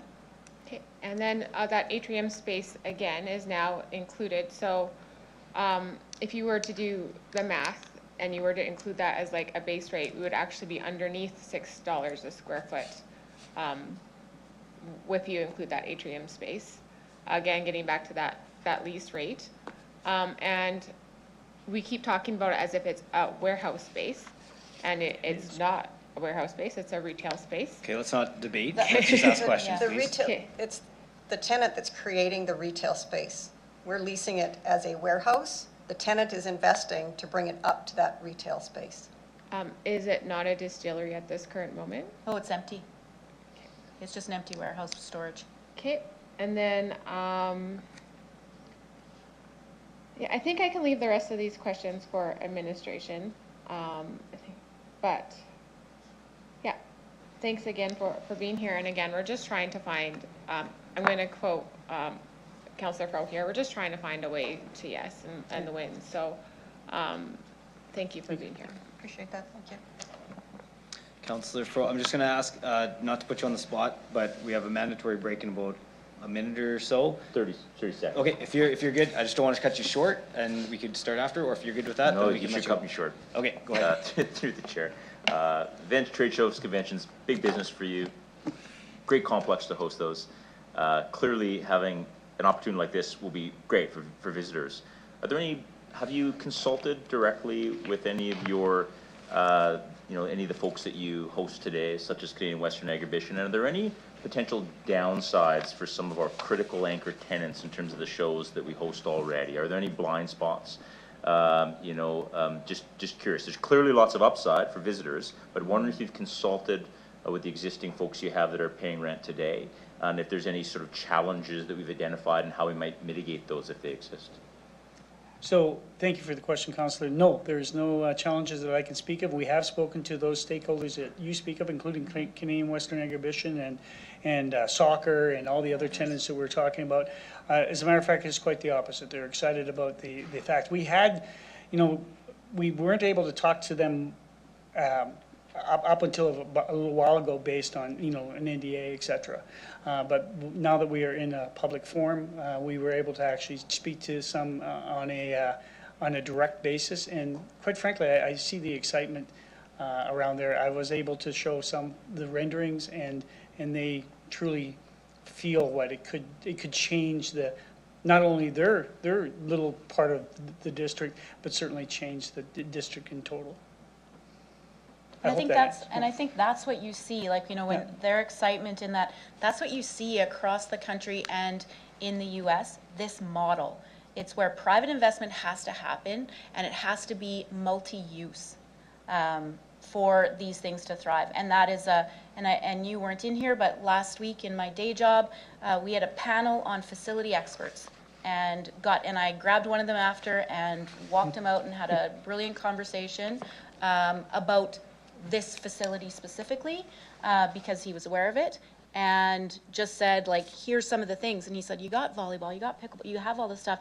You need some of those anchor tenants. You need some of that kind of stuff. That's what they're striving for in other centers, and that's what we heard in Edmonton and beyond. Florida is another good example that's brought up often. But again, this is the model that cities are striving for. Okay, thank you. Seeing no further questions, thank you very much for coming today and presenting, and you can return to the gallery, and council will be taking a 15-minute break. We'll be back at a couple minutes after 3 o'clock.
Okay, I'll ask members to take their seats, please.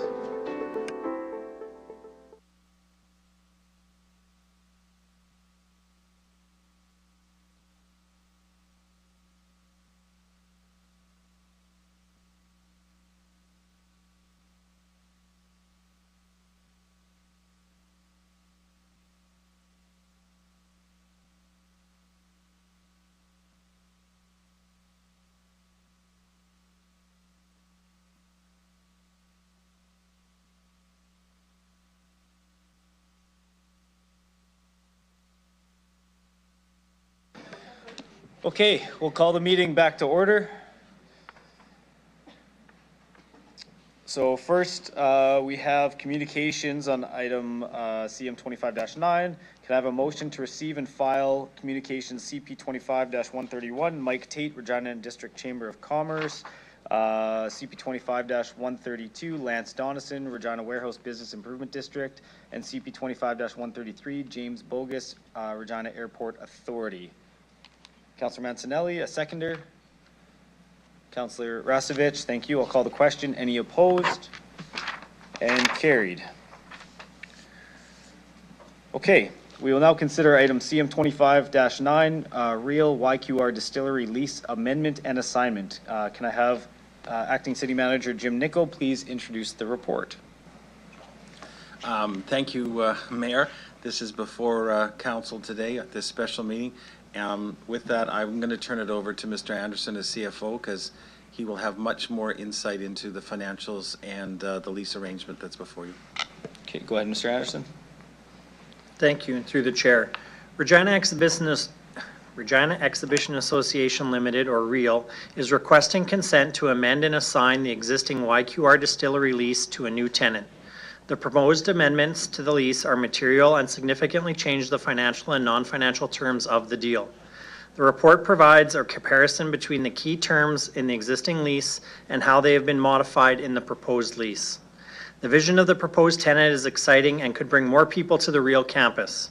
The specifics of the vision, including plans and renderings, have not been supplied to City Administration and do not form part of the lease provided by REAL.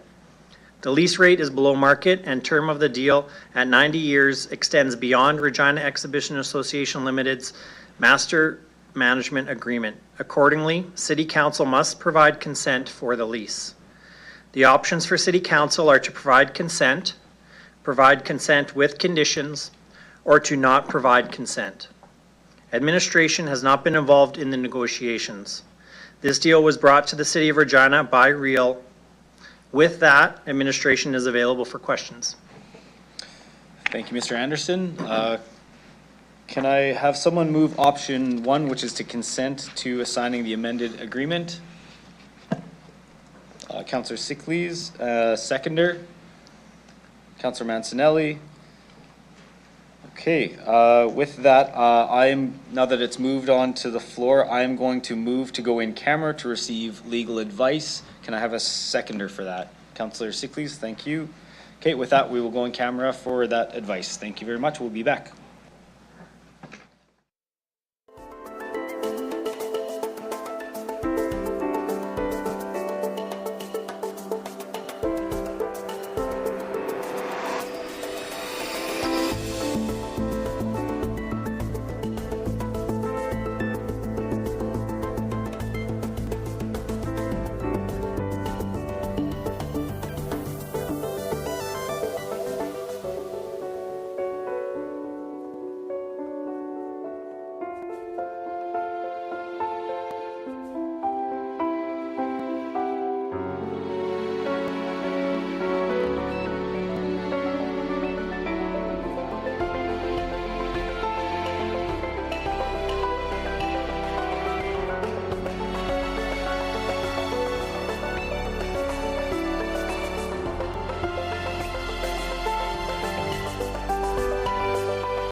Okay, can we take our seats quick?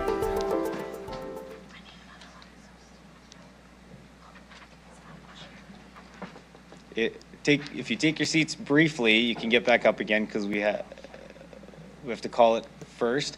So I'll call us back in. We went in camera, we received confidential legal advice, and no decisions were made.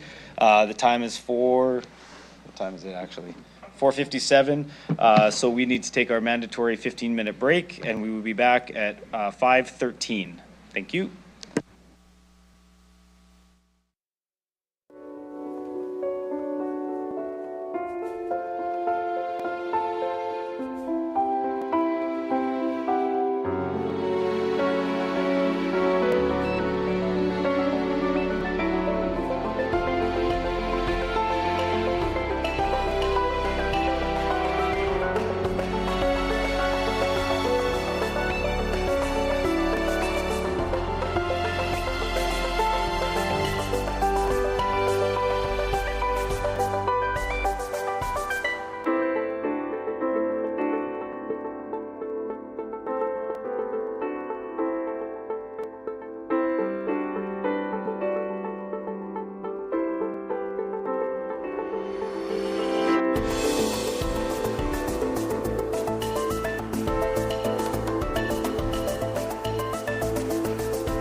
Okay, I'm going to call the meeting back to order.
Okay, so we'll go back in time, and remember that Councillor Sickley's moved the report before we went in camera, so Councillor Sickley's will have an opportunity to speak to that motion on the floor. So go ahead, Councillor Sickley's. Thank you. Well, I moved it because I'm in favor of it, obviously. I don't want to say too much more other than, you know, we shouldn't be afraid of taking some risks. We've been approached by someone who's taking a pretty big risk in the millions of dollars, tens of millions, who's put 40 million in already, owns the hockey team next door, is willing to look at purchasing this building from us, and in the future, perhaps, the building next door, knowing full well that as Regina grows, the current Brandt Center isn't big enough as a hockey and concert venue. It doesn't have the number of seats that it could use, so we're probably going to be looking at a downtown arena again in the future, and guess who's going to have to buck up for that?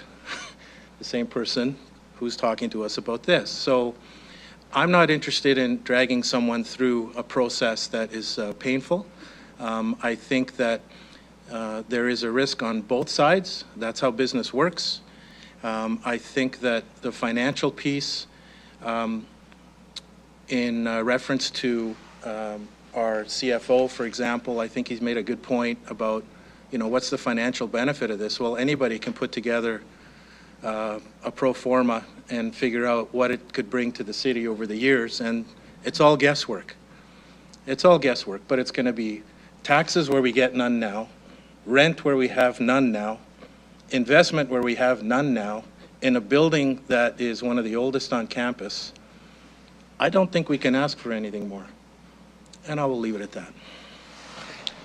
Okay, thank you, Councillor Sickley's. Councillor Turnbull, go ahead. So, sorry, I'll open it for questions now. Councillor Turnbull, have you lit up here? Go ahead. Yeah, I would like to move the amendment. So the amendment is that the city consents to Regina Exhibition Association Limited, Real, entering into an assignment, assumption, and amendment of lease agreement to assign and amend the lease between Real and YQR Distillery Ltd. Dated of May 14th, 2021 to 1022072441 Saskatchewan Ltd., consistent with the terms and conditions as described in this report, subject to the following amendments being agreed to by the parties. A, amend the rental rate to adjust to market rate after 10 years and change the term to an initial 10-year term with 3 10-year extensions. B, incorporate an obligation to use the space as described verbally by the proponents into the lease to the satisfaction of the city manager. C, clarify to the satisfaction of the city manager that the landlord should contribute no more than $1 million towards the completion of obligations outlined in the existing lease and all new obligations in the amended lease, and that the rent shall commence 6 months after the commencement date, regardless of the state completion of all works to the satisfaction of the city manager. And D, change the exclusive to read as sports bar or sports theme pub, and clarify to the satisfaction of the city manager how the executive applies using specific examples. Okay, that was a mouthful. Just to speak to that a little bit. just hold on 1 second. We'll get the amendment up there, and then what I'll do is I'll ask for a seconder, and then I'll go back to you to speak to that. Okay. To give you so we'll get Martha, let her get that up there.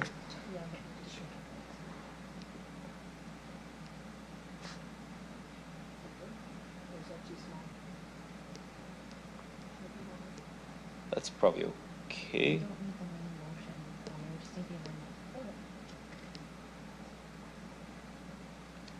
Okay, so with that,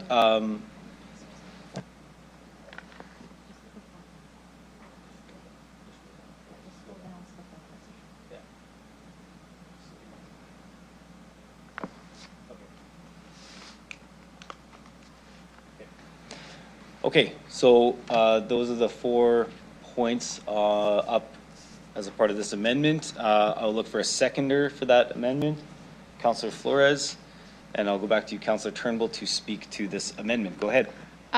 This amendment clarifies some of the things we've been talking about earlier. Really, we all want to win. We're all love the idea of the House of Blues and what this could bring to our community, and we're trying to get to that win. We want that moment of satisfaction, and Real needs it. But we need to make sure it's in harmony with our goals and our future and our children's future. It's under market rent control for over 50 years with an option to leave in 6 months notice. So we do need to look at longer time, because 50 to 80 years is a long time.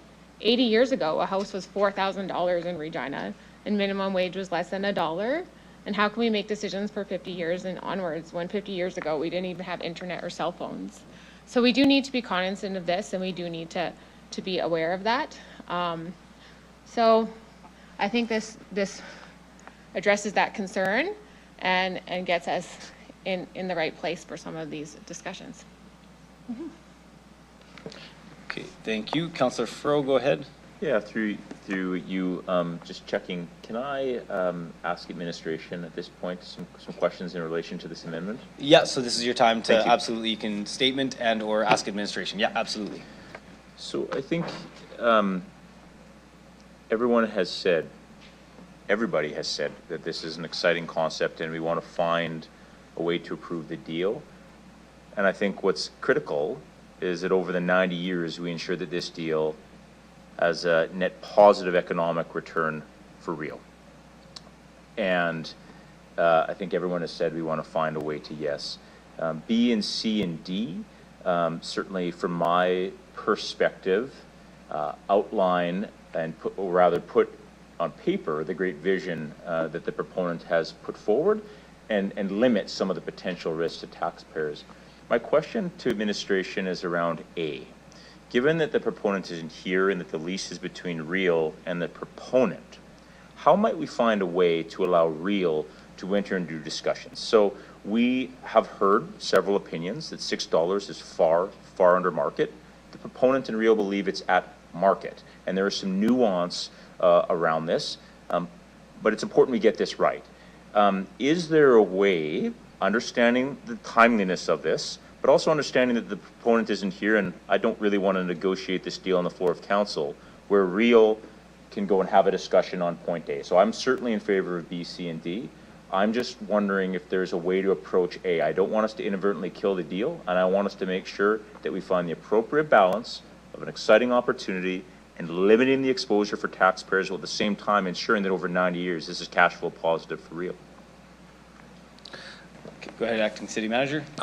Thank you, Mayor. Through you, Councillor Farrow, and to all members, just to facilitate this discussion now, these questions, particularly with respect to any financial aspects, will either be handled by Mr. Anderson, the CFO, or Mr. Jedlick, who is the Real Estate Director.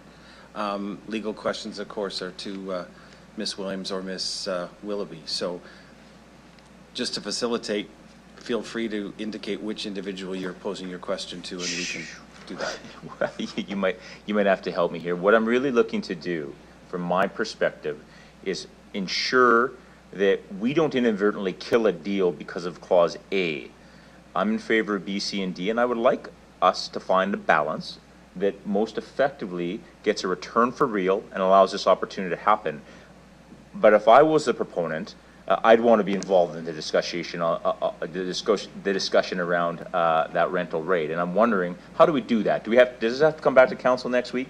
Can we delegate authority to the city manager to work with Real? Ultimately, this is a deal between Real and their tenant. I want to avoid getting into too much minutia here today. Who'd like to speak first to that? Ms. Williams? Go first. Thank you. Through you, Mayor. The lease rate, like the lease rate can't be delegated to anybody other than council. This is a council decision pursuant to Section 101 of the Cities Act. So this is something that council has to decide whether or not they're going to consent to a lease rate such as this. So if that is something that you want to put back to Real and to continue negotiation on that term, then that would be something that you would have to ask Real to go back and continue some of those negotiations, and then it would come back to council for a decision as to whether or not that's to council's satisfaction. They'd be in a position to consent to Real entering into this lease at that point. So it's not something that can be delegated. Okay, so sorry, Mr. Anderson. Thank you, and through the chair. So in this regards, maybe what I would recommend would be if the council wanted to agree to the bottom three, the B, C, and D, it's going to have to go back to Real to negotiate with the potential new tenant. With A, you can maybe, without being prescriptive as what's in A, is say, we also aren't comfortable with the current length and or rate, and so see if there can be negotiated movement there for when this gets brought back, because it's going to have to get brought back anyways to see where we got with B, C, and D. And so maybe it's just a way of saying we're not comfortable with the term and or rate, and see if we can move on that to get closer to market. Thank you. This is in many ways an uncomfortable scenario. We're balancing an exciting opportunity with our duty of care when looking at this over a 90-year horizon, and no one here wants to kill the deal. But I'm certainly in favor of allowing Real, that has a relationship with the proponent, that is negotiating the deal, to go back. Clearly, there are those that believe this is significantly under market, and clearly Real and the proponent believe this is at market. And so I would be in favor of using language to that effect, Mr. Anderson, whereby, from my perspective, B, C, and D effectively clarify what's been said today. Right? Nothing is new there. What we're saying is, let's just write this down on paper so when our seats change, those that are occupying these seats in the future are aware of what we're doing. So if we can find a way to adjust that language on A, I'm in favor of that. So is that a friendly amendment procedurally? So you got yeah. So you have about 30 seconds on this current amendment. I'm all but if you but if you were wanting to put language in, then you could look to either a friendly amendment, or if that's not amicable, then we would do an amendment to an amendment to adjust that A language. We just have to clarify what that language is exactly. Yeah, I would. Go ahead, Ms. Williams. Through you, Mayor, I don't necessarily have a suggestion at this point. I'd need to give some thought to that, but I just wanted to clarify with respect to B, C, and D. There wouldn't be a requirement technically for council to have to come back. They could consent with the delegation to the city manager. It's been delegated. Those are terms that are currently in existence in the lease, and it's just a clarification point. The reason A would have to come back is because it's actually like amending a lease term, so it's changing a term of the lease that's not currently. That would be different than what's currently in the lease, but B, C, and D are simply providing some further clarification to terms that are already in existence in the lease, can be delegated, and so wouldn't have to be brought back before council. So I just wanted to clarify that point, just so that we were clear on what actually would be required to come back before council for council approval.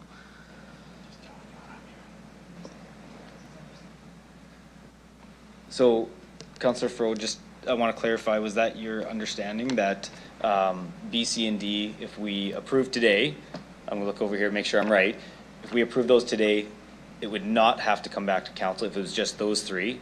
If A was put forward and approved, it would in fact have to come back to council. Yes, through the mayor. how it's written right now, yes, that would be the requirement. A would have to come back before council. If A is something that wants to go forward in any sort of manner where it's actually changing a term of the lease, it would have to come back before council.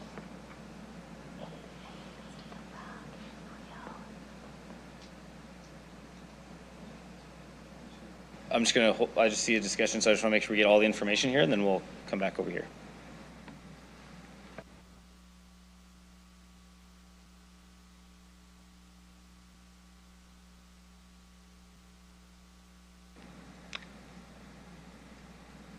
Is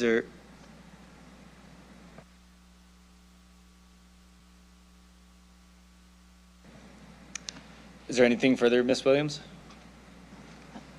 Just, again, through you, Mayor, the only clarification I would just make is that simply with A, if you left it as written right now, and council said we're consenting with respect, with the exception of these 4 amendments, if the tenant and Real go back and have a conversation and the tenant says, yep, good, we're good to go based on this wording, it doesn't have to come back before council.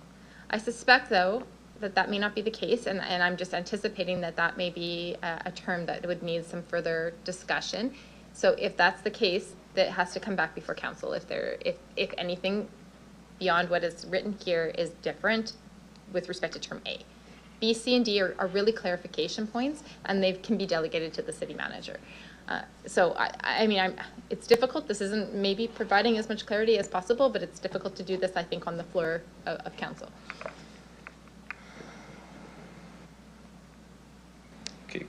Go ahead. Thank you, Mayor. One possible way to address Part A would be to leave it as is, amend this subject to agreement by Rio and whoever. So as Ms. Williams said, if there's agreement, it doesn't have to come back to council. It would then be understood that if there was any deviation from what is outlined in A, that would be coming back. Okay, I think I understand that, but can you say it again? Sure, I hope I understand that. I'm looking to legal to make sure I was right there. But my sense is if you leave A as written with the addition of, after the 3 10-year extensions, comma, subject to the agreement of Real and the tenant. And then you could also then further add there that any deviation from this proposal will require subsequent council approval. So again, we're not supposed to be in this business of debating back and forth or negotiating here in public. But that's the cleanest way for everybody to understand that subject to the agreement, that would be in place. If there is no agreement or if there's some kind of counter proposal, it's coming back here again. Okay, thank you for that clarification. So I will look.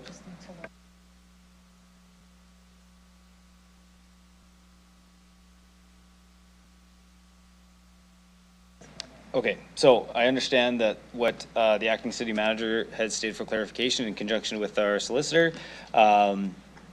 Councillor Fro, having seen that, does that satisfy what you were looking for in terms of that? Yeah, I mean, the unfortunate opportunity is we don't have an opportunity here from the proponent or Real, right? Everyone has said we want to find a way to say yes, and we have raised several important points to make sure this deal is cash flow positive over 90 years and we protect the taxpayer. I guess that language allows Real to have a conversation with the proponent without being us so definitive here, and we will hear whether they're in favor of that or not. And if they are not, it will come back to council, and if they are, I suspect we're done. Quite clearly, there's going to be more conversation and negotiations, and if I understand the city manager correctly, that would come back to us if they're not. And my hope would be that we're on a path to a negotiated deal. Ideally, that language doesn't sort of kill the deal, but you know, he's not here and can't speak to that. Therein lies the challenge. So I'm okay with that language, so long as that language allows Real the flexibility to have a conversation.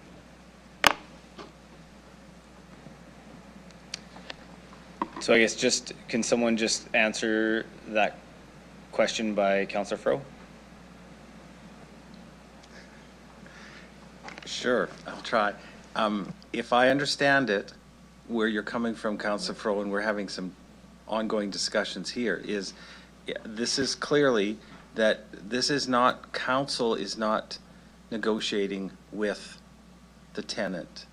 This is council's direction to Real to say, if you require council's approval to move forward on this, and council is saying, we're prepared to give you that approval if you agree to point A. And that, then it would come back.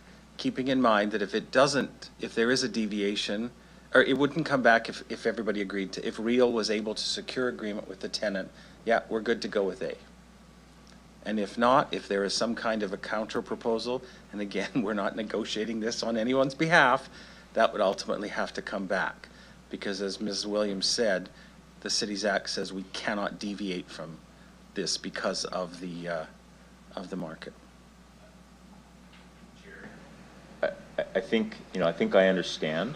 In my view, B, C, and D simply put in writing what we were told. Yes. Right? They simply put in writing what we talked about and what we heard. I want to ensure that A doesn't inadvertently kill the deal, and what I hear you say is it will not. There's an opportunity if Real and the landlord and the tenant disagree, that will come back to us. And so if that's the case, I'm okay with that language. If in fact we're certain that we're not saying take it or leave it. No, if I may, Mayor, I don't think the intention is not for us to say take it or leave it, but that is subject to the tenant agreeing to this. We can't assume that the tenant will agree. The tenant may say, no, I'm not interested in any deviation, thanks for coming out. B, C, and D, as you say, are clarifications. A is the sticking point, and that's where the rubber's going to hit the road, at least for this initial discussion.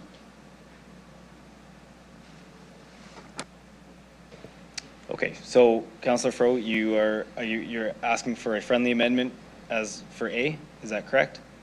With that clarification, I'm comfortable with that, as long as administration feels that gives Real the flexibility to have a discussion and we're not being so prescriptive, yeah. Yeah, that sounds like that's the intent, so, okay. And then, so I'll go to Councillor Turnbull. I'm good. You're good, okay. And Councillor Flores, sorry, as the seconder. I'm good. Okay.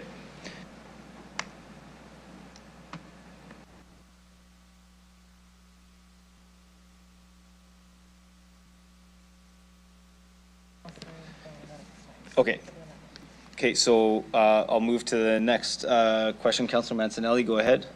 So this is the amendment, right? Yes, this is on the amendment. It was a friendly amendment, so yeah, this is on the amendment. So if I remember right, this deal had a lot of different moving parts to it, and a big piece of this was the timeline and the solvency of the business, and trying to move this along. Part of the proponent speaking, the reason he didn't try to start this up from fresh was trying to salvage the existing business, and it was under scrutiny and an immediate time pressure. Through the mayor, am I remembering that correctly to administration? Mr. Anderson, go ahead. Thank you, through the mayor. That's my understanding as well, is that there is a time crunch on the tenant's part for this. And are we already past the original leg of that time crunch, kind of pushing it beyond what the comfort level was to start to get to this meeting right now as we speak, through the chair? Through the chair,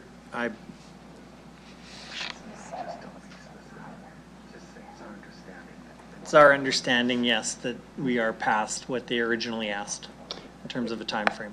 And is that an artificial time crunch, or did that come about through trying to piece this deal together through the falling apart of one business, another numbered company buying it, and trying to bring all the pieces of the business together to get it off the ground? This is a real time crunch, not an artificial one, or do you think it's a play for negotiations through the chair? Through the chair, I can't comment on why the tenant has the timeline they have. That would be a question for the proposed tenant. Did Real speak to that? From my memory, it had to do with the insolvency or the potential insolvency of the business and trying to capture that before it becomes insolvent or the doors get locked, and trying to salvage it. And that's a real pressure. Is that correct? Through the chair, that would be my recollection, is that yes, Real had spoken to that at some length. Yeah, that's what I understood too.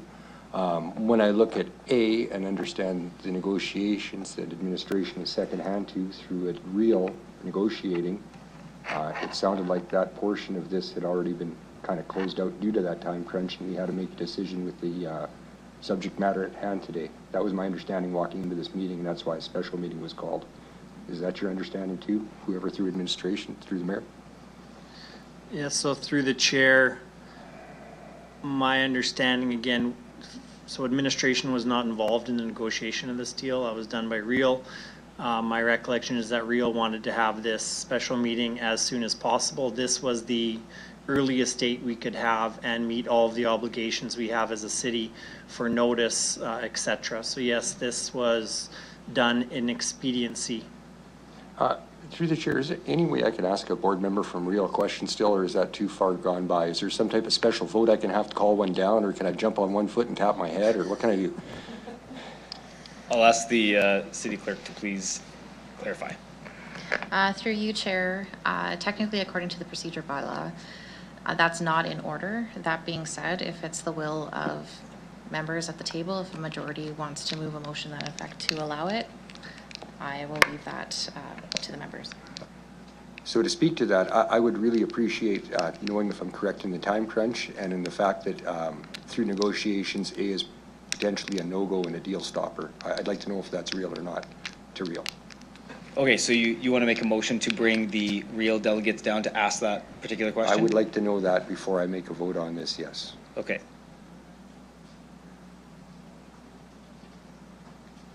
Okay, so I'll take that as a motion from Councillor Mancinelli. Would anybody like to second that? Councillor Rasevich, sorry. And with that, I'll ask if anybody's opposed to that. Okay, point of clarification, Councillor We can ask Real to come back. We can ask Sean to do the same, right? I guess by the procedure of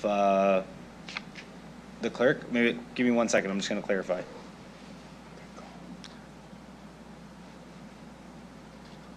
I am asking for some leniency, so I don't want to abuse anything either.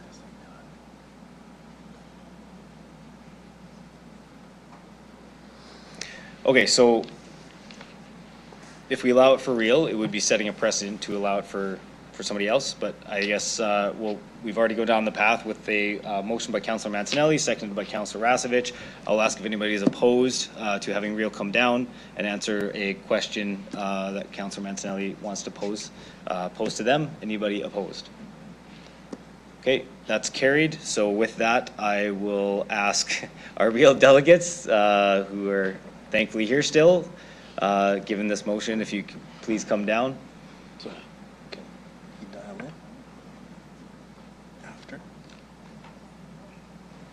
And just to be clear, Councillor Mancinelli, this will be part of your full 3 minutes of time for asking the questions, because it's a part of that. No way, I get the clock reset. I was advised of that. Okay. I'll be quick then. Tell me what I'll start okay. Now. Through the chair, thank you for coming back down. I appreciate the negotiations. First of all, I want to know if my memory of the timeline and the reasons are correct. And secondly, I'd like your opinion on A and how it will affect these negotiations and deal. Sure. You're absolutely right, Councillor. The timelines are correct. That's why the special meeting, hence the special meeting. We had actually hoped to have it previously, and this was the only time slot we could get in. So there is that urgency, again, for all the reasons that we identified earlier. Unpaid rent with a tenant is the primary one, and the steps that we have to then follow to lock the doors, essentially, and move forward with that. And in terms of I think, in our due diligence of negotiating this contract, we certainly tried to negotiate and heard from the perspective of Mr. Semple as to why the length of the term, and so, I mean, and we appreciate where council is coming from, but I would defer to Mr. Semple, who's waiting to speak to this himself, and would hate to speak on behalf of him, but from our perspective of Real, the answer would be no, that this is probably not, it would be dead in the water. Appreciate the insight, and here but again, I think you've got the person available to answer that for you. Thank you. Okay. Thank you, Councillor Mancinelli.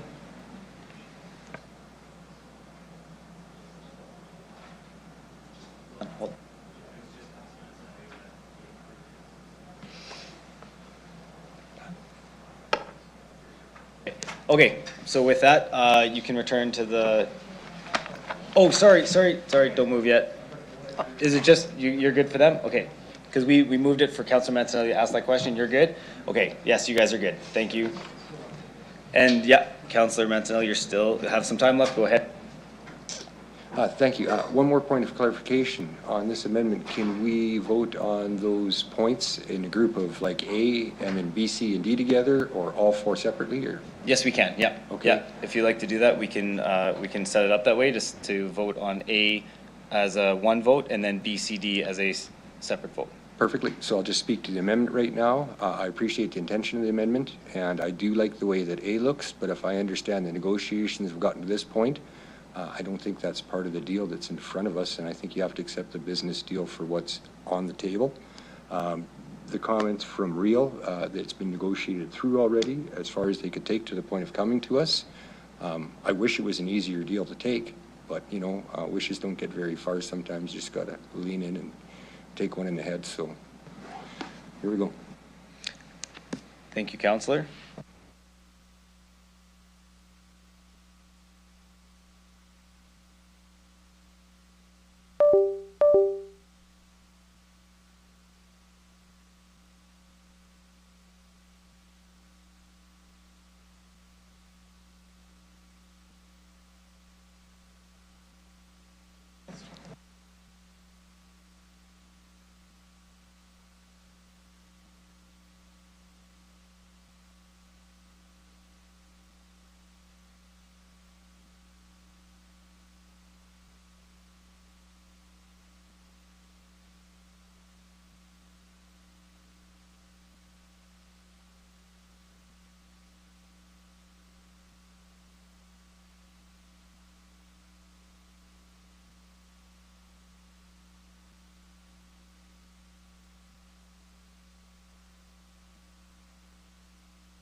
Okay, we're just waiting on a response here. So while we wait for that, does anybody else have any comments or questions on the amendment on the floor right now?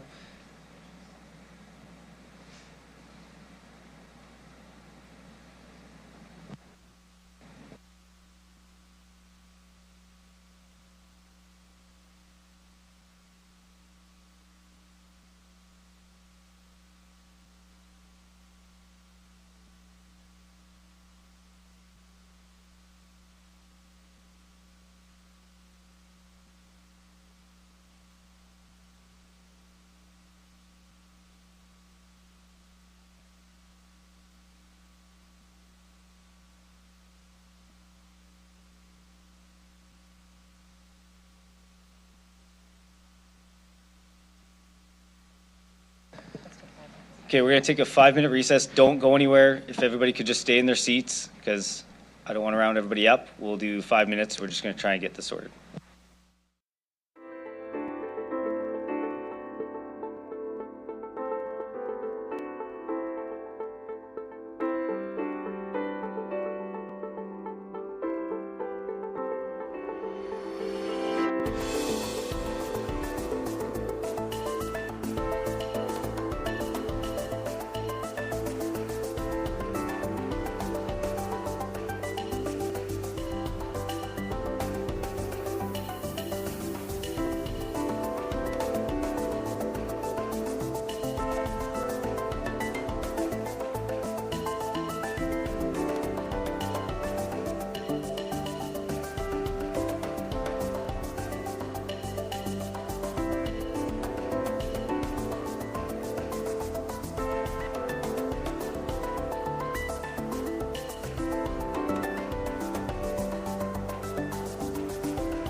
Okay, let's call back to order. I'm going to go to Councillor Sickleys, who I believe you're looking to make a motion to bring someone in, similar to Councillor Mancinelli, to ask a specific question from yourself.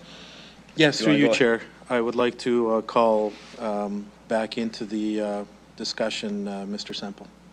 Okay, I'd look for a seconder for that. Councillor Mancinelli. Any opposed? Okay, very good. So with that, I will check to see if Mr. Semple is on the line. Mr. Semple, can you hear me?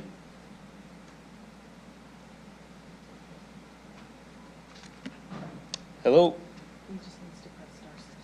Okay, give him 1 second.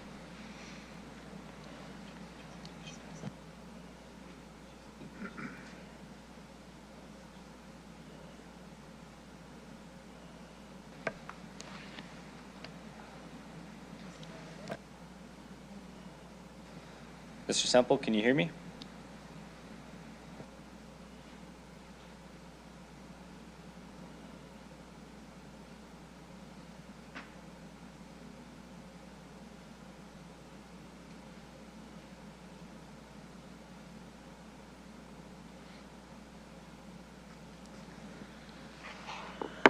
We're just having some connection issues.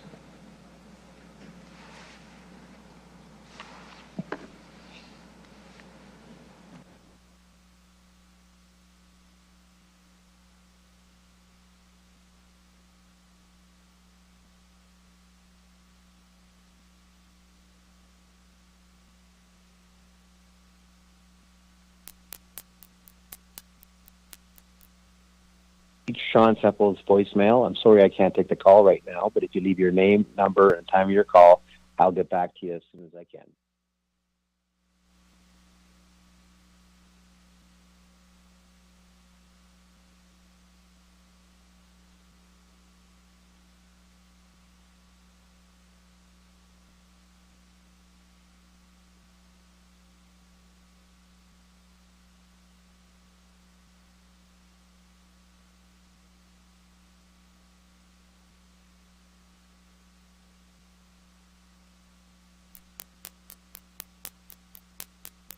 You've reached Sean Semple's voicemail. I'm sorry I can't take the call right now.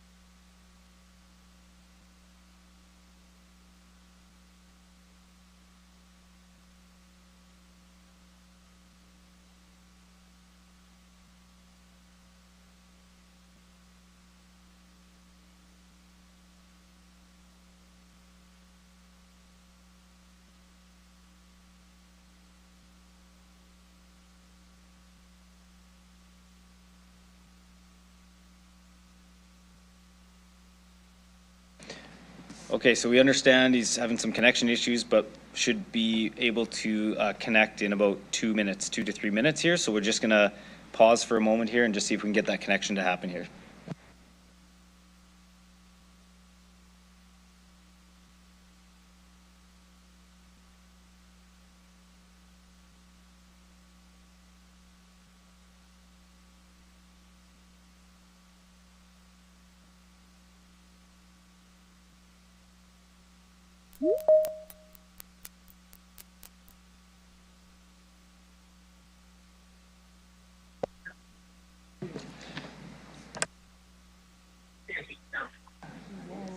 Mr. Semple, can you hear me? Yes, I can. Can you hear me okay? Perfect, yes. Hey, you have a bunch of cheers here getting you connected, so. Awesome. Technology. I'm actually flying on my airplane here to Ottawa, so I'm just landing in case it cracks up a bit. Okay, thank you so much, and thanks for calling back in. We had a procedural motion made by Councillor Sickleys, so it'll be brief. It's not open to lots of questions. It's just to Councillor Sickleys to ask a question. So I'll go to Councillor Sickleys. Go ahead and ask your question.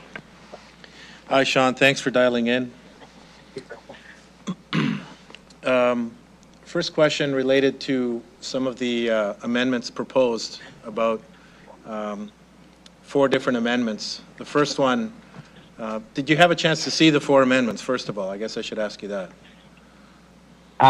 If you can hear them, that would be great. Just trying to watch. It was a little bit crackly on the screens. Okay, would someone like to read them out to him? Or do you want me to? We can get the acting city clerk to read them out. Okay, someone's going to read them out to you, Sean. Through you, Mayor, First Amendment is to amend the rental rate to adjust to market rate after 10 years and change the term to an initial 10-year term with 3-year, 10-year extensions, subject to agreement by Real and the tenant. Number 2, incorporate an obligation to use the space as described verbally by the proponent into the lease to the satisfaction of the city manager.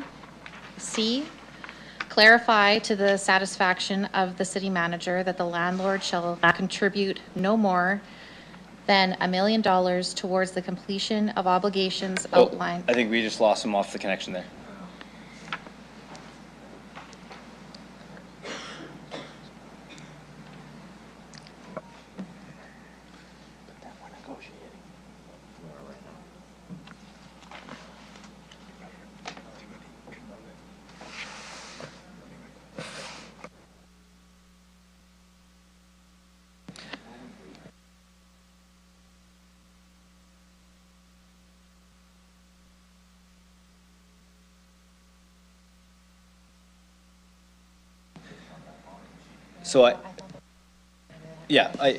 So I asked, there was no questions further. If there are, I know yourself and Councillor Mancinelli are out of time. Any others could ask questions if they want to, for sure. Mr. Chair, who's not? Only Councillor Sickleys. That's what we approved as a group. Okay, Mr. Semple. Mr. Semple, can you hear me?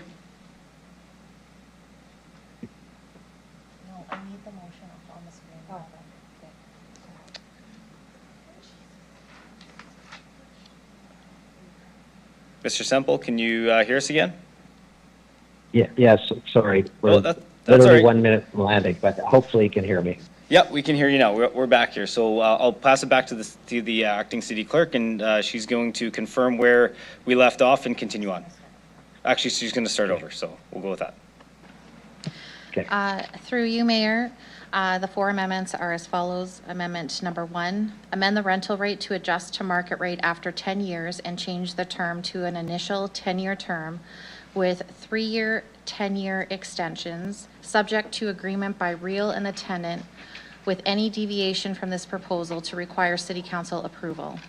Number 2, incorporate an obligation to use the space as described verbally by the proponents into the lease to the satisfaction of the city manager.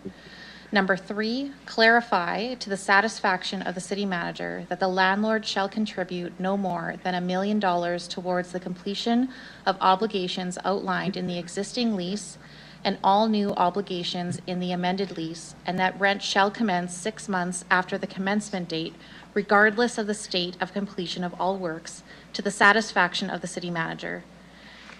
And lastly, change the exclusive to read as sports bar or sports themed pub, and clarify to the satisfaction of the city manager how the exclusive applies using specific examples.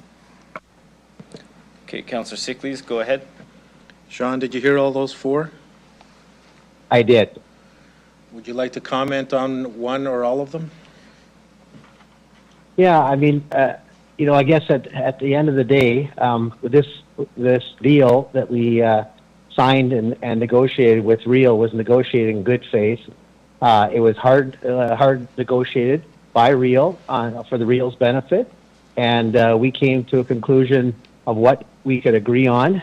And what you're proposing is a complete revamp of the agreement. I have no interest in it.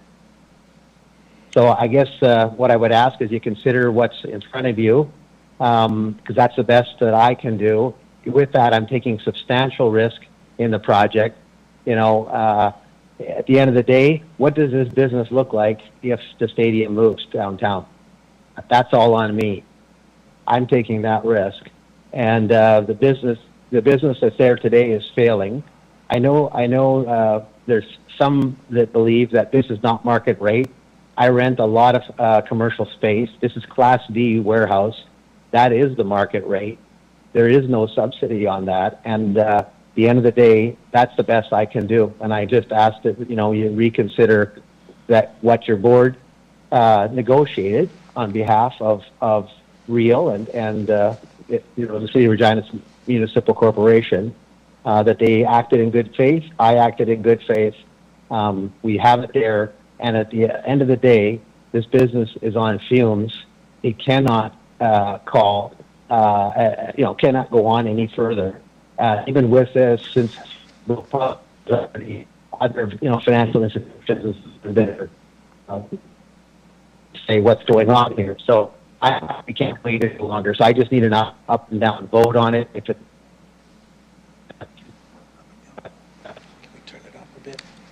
deal today. Okay, I think you cut out there, Sean, on the last bit there, just after you said up and down vote. Yeah, what I was saying is I'm just not prepared to renegotiate everything that both parties negotiated in good faith, both the Real Board and myself. They did a good job of convincing things left. The landlord commitments that were in the existing lease that were supposed to be done a long time ago, that it wasn't. I'm one of the tenants that would go invest $1 million or more into the landlord responsibilities. We could do that. That didn't come easy. I did it as moving things ahead. And then when I was in the last meeting with the council and said, I'll cap them. I'll take all the risk on that as well. So, I just, this is a bill that has a lot of risk for us.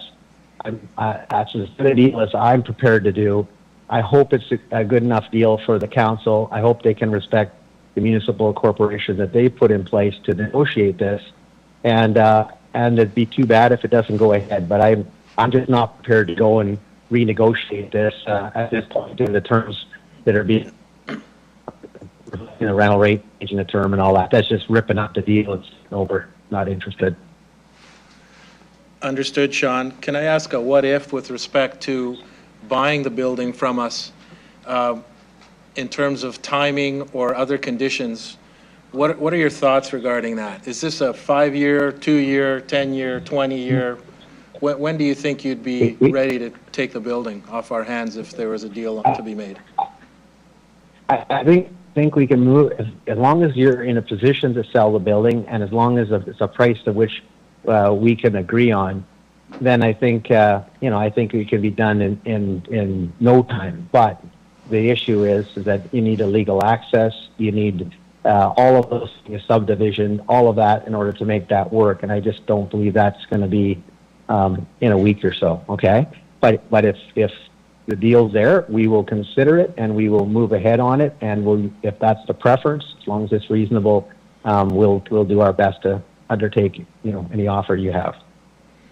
Thanks for that. And then considering the two buildings that are there now, the Brandt Center and YQR, are going to be related businesses, and one will be fully renovated if this deal goes through, and the other one not to the same renovation standard as the one that you're picking up now. Would you be interested in, is it part of your plan to try and do the same deal with the Brandt Center so that we'd have two buildings matching in design and renovated? Well, I think obviously there's a little bit of due diligence that needs to be done on that. That's a big commitment. Yeah. I think we would consider it from the standpoint that somebody needs to do it. This whole park and these buildings and need a replay. And so, somebody has to do it. We have our name on the building, our company. We want to see the fan experience much better than it is. We want to make sure that we're set up to have success as a group. And I want to, personally want to see more entertainment come to Regina than pass by Regina. So, I mean, from that standpoint, you know, I'm open to whatever makes sense, but I need a council that is supportive of what we're trying to do and recognizes, you know, that we are doing our part as a, you know, private company and to invest in the city and invest in the park. And I think this particular deal that's council, I don't believe anybody else would do this deal. Okay, it's as Trent probably said earlier, in some cases it may not make the greatest business sense. But does the city need it? Does the Real need it? Do I think I can make it work? I give it the best try, and I'm committed to doing it. I put $12 million. And so you know, I look around the city and I say, well, how many restaurants have closed in the last while? How many really have open? How many more businesses are starting up in this type of business? And really isn't any. Break them all. I'm doing on a state that you can argue maybe in the wrong part of town from a growth standpoint. But I'm doing it. I believe what Real is trying to do. I believe this could be a catalyst for what should happen there on site. Taking all that on us with the risk that building the stadium may end up being downtown. Thanks for that. And just to clarify, it would be your opinion that these 4 points in this amendment be scrapped or voted down and go back to the original motion, which was the deal that you had negotiated through Real and YQR. And furthermore, can I ask you a question regarding risk from the city's point of view? What do you think the risk is to the city of Regina in signing the deal that we originally saw from you? Well, the risk of doing nothing means that you keep an old building, you pay all the expenses of an old building, you put all the money into the old building, whether you fix it, reno it, demo it, you have all that risk, right? There was a question asked earlier, well, what if I walked away in 6 months? Well, what you would end up with is a completely renovated building with $12 million invested. I think that's probably a better position than you have today. The second point is, you know, the risk of you know, not being able to attract investment as third-party private investment with these types of projects is also a real risk, whether it's on the Real site or anywhere else in town. You know, when deals are made, deals should be honored as long as they're properly authorized. And I think in this case, you have a new board who did their best to convince me on many issues that I wasn't prepared to do, that this is what they needed to do, and I did them, okay? Yes, I asked for some consideration, but for the most part, the deal that's there is the same lease that was in place when different people negotiated this, okay? And I asked for some consideration on the rent to make up for the investment and the failing businesses there today. The last thing I would just say is, if you decide that not to move ahead, I don't know if it's been fully thought out what the financial risk is to everybody and what position that puts, obviously me as a debtor that's bought the TD position and what I might have to do to defend that, what happens to the parties that are party to that lease. There's just a whole bunch of factors there that complicate the situation, and I just don't see that as a really good outcome. And compared to having a great project moving ahead that everybody can win. And, you know, personally, you know, I'm putting my name, our company's name on this project, and I want to see it succeed. And I want to, you know, make sure that it is something that Regina can be proud of. And that's a lot what's motivating us. Thanks for that, Sean. I just have a question for the mayor. Can I cede my time to someone else to ask questions? No, but if you're good, then that's it, because that was the motion, was to ask those questions. So if you're good, we're good. Well, one more. Sean, am I missing anything here? Because I see the original deal as pretty good, but you've laid out risks for you, risks for us, benefits for you, benefits for us. Is there something that we're missing here that we should be afraid of? Because I don't see it. Do you?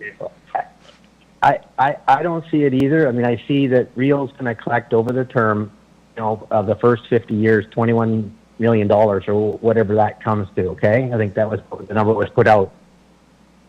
Not doing it means you don't get the 21 million, right? Not doing it means that not $12 million going into the building, right? All those things, and then not doing it means to come up with a capital today, and the city's going to have to fund real to do it. Because, I mean, there's holes in the roof, it's leaking. There's all kinds of stuff. If you sign the deal, I do have to do all that. That's all my responsibility to do it. And I think this building will bring a lot more people down to the park. Now, what other benefits will you get from that? I don't really know. But to me, it's a bit of a turn in the road for real. And I think, I do believe that that is something that will be good for real, will be good for City of Regina, and I hope it'll be good for our organization as well. Thanks, Sean. I agree with you on all those points, and I'm done with my questioning.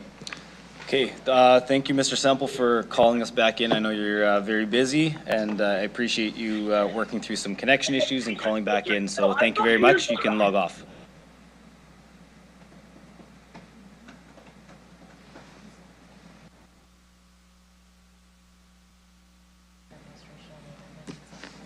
Okay. Yeah, so Councillor Sickleys, so you still have some time if you have any questions for admin or otherwise, just on the amendment as presented. I want to make sure that our finance team is satisfied, and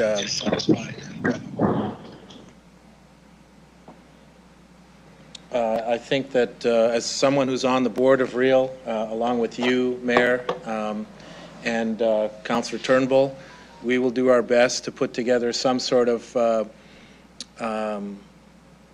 future thinking statements with respect, financial statements with respect to what this deal could do.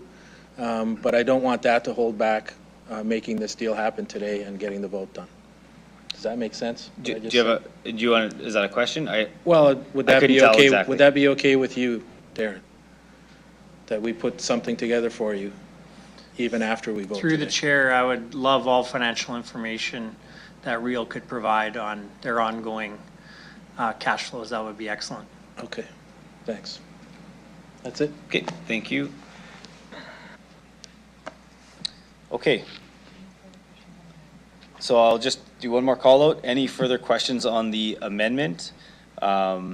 Recognizing that we will be voting, as per Councillor Mancinelli, we'll be voting for A, and then we will be voting for B, C, D separately. I see no further questions. So, oh, Councillor Bizo, sorry, you're online. Go ahead. Sorry, I just hit the wrong button. Okay, no problem. Okay, with that, I'm going to go to Councillor Turnbull to close on the amendment. I think we can just vote. It's okay. Okay. Okay, so with that, we will move to voting. Oh. Yeah, Okay. go ahead. I do have a question, actually. This space we've been talking about, has it ever been listed on the market for lease by anyone else or been available to be rented out?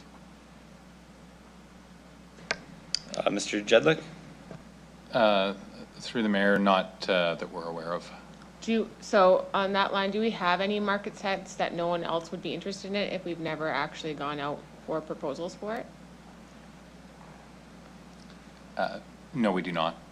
Can I ask your opinion on the statements that this is a bad property that has no interest if it's never been looked at by or offered to anyone else?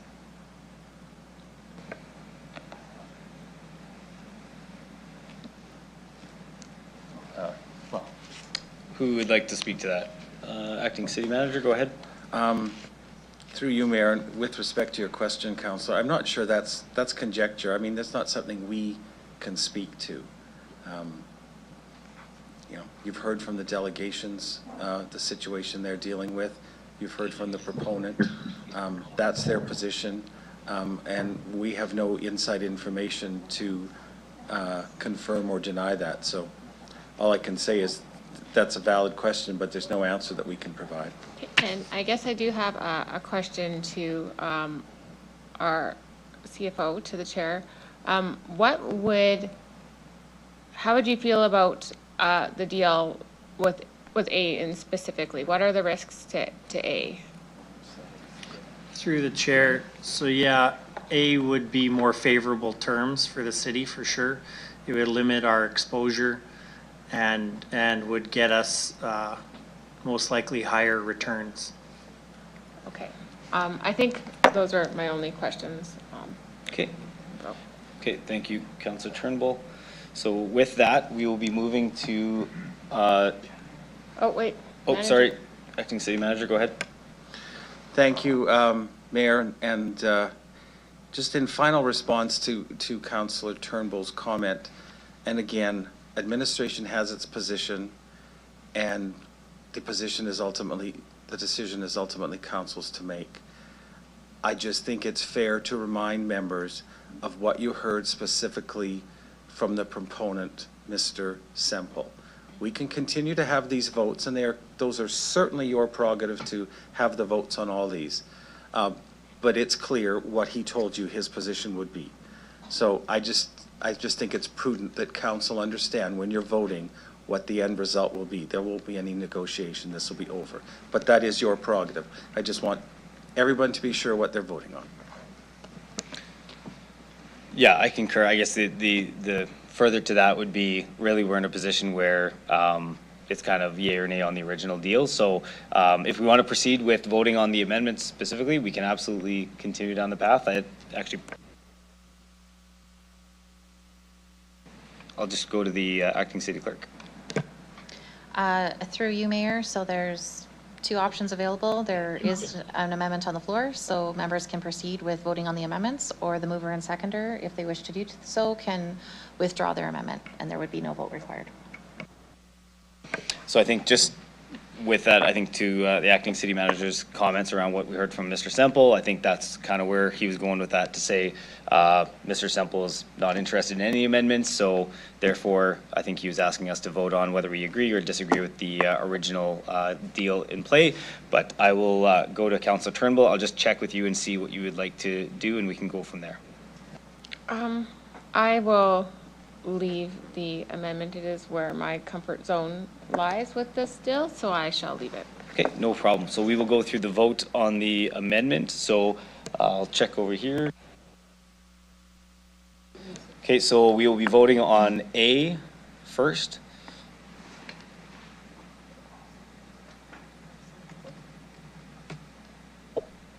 Sorry, now I'll ask the clerk to start the vote.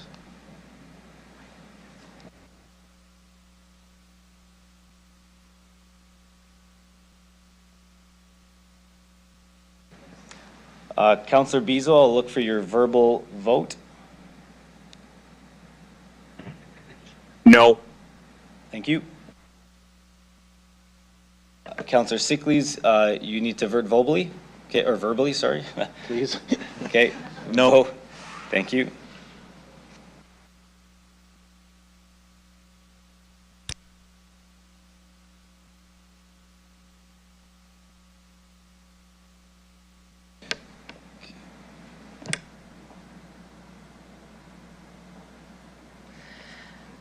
Through you, Mayor, the motion is lost 7-3, with the following members voting in favor as follows: Councillors Turnbull, Fro, and Radins.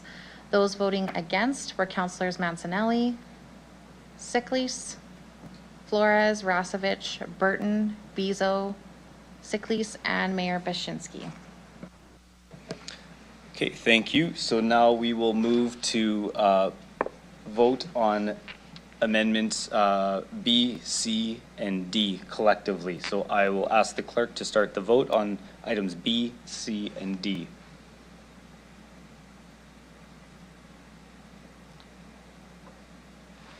Okay, Councillor Bezo, I'll get your vote verbally. Nay. Thank you. And Councillor Sickles? No. Thank you.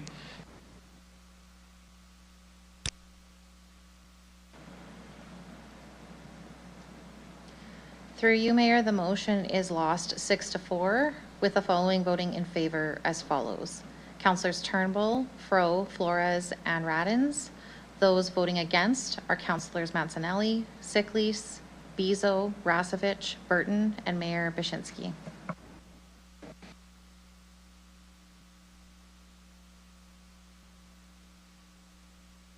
So we're back on the main motion, and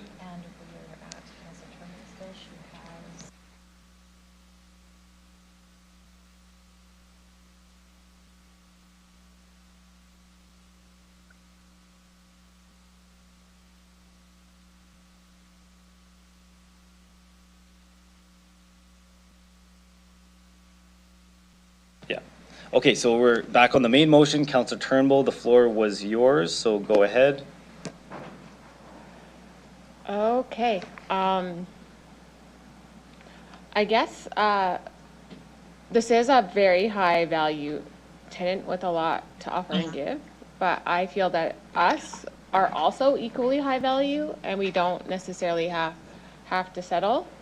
I think this relationship is kind of based on this deal taking exactly what they need and sort of dismissing some of the things that really matter to us to make this happen.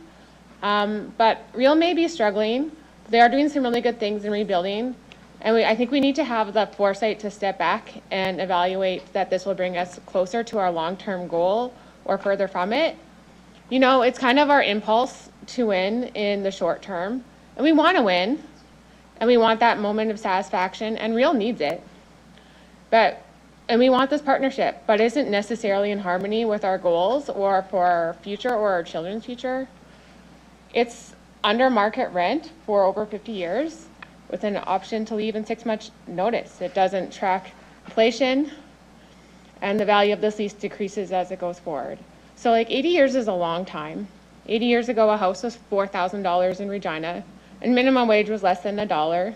And how can we make decisions for 50 years and onwards when 50 years ago we didn't even have the internet or cell phones? I can't do that to my children. Currently, we don't have a CEO. We don't have a professional broker. We haven't had a recommendation from Economic Regina. So I believe that they're high value, but I believe that we are too. And I think Regina has a lot to give. And we don't necessarily have to settle. I think we need the courage to believe in Regina and our people, and we don't need to degrade our value. We don't. We've never put this building out for tender. We've never asked anyone else that's doing it, and we don't have to settle. We just don't. And I don't think we have to here. And when a door closes, another will open, and maybe it'll be an opportunity for an open proposal to the full community. And if this is a good deal, maybe we'll be back. Maybe we'll be back talking about the whole campus, more than one building, and I believe we will be because this is a high value thing and it's a great concept and I really want to see it happen. So yes, it's a high value tenant, but we are a high value city and we have a high value board and there will be more opportunities and we don't have to settle. We don't have to be pressured. We can take the room to make a good deal and we don't have to sacrifice our larger goals or economic value because we don't have to go to the problems that got us here in the future. I don't have to go look and say that we need this rental rate over 50 years from now and put this on the backs of my community or my children, and we don't have to. We're a high value city and we can, when one door closes, another one will open. So anyways, it is a sweetheart deal and maybe we have to open it up to everyone, to other businesses and see what happens. It's a good location. Let the market be the free market, and if it's a good idea, the money will flow. So that's where I'm at. I really wanted to find a way to yes, and maybe we still will, but I can't say yes to this particular term. Okay, thank you, Councillor Turnbull. I'll check to see if anybody else wishes to speak. Councillor Fro, go ahead. Yeah, thank you through the chair. I want to state for the record that I have immense respect for the Semple family, the economic impact, the work that they do in our community. I applaud Real on the work that they've done and the new board, and I fully expect this vision will succeed, and I look forward to supporting it. What I was looking for today was to take what was said, the incredible vision and the details, and put it on paper, so that when these chairs change, long after I'm dead, we wrote down what we agreed to do.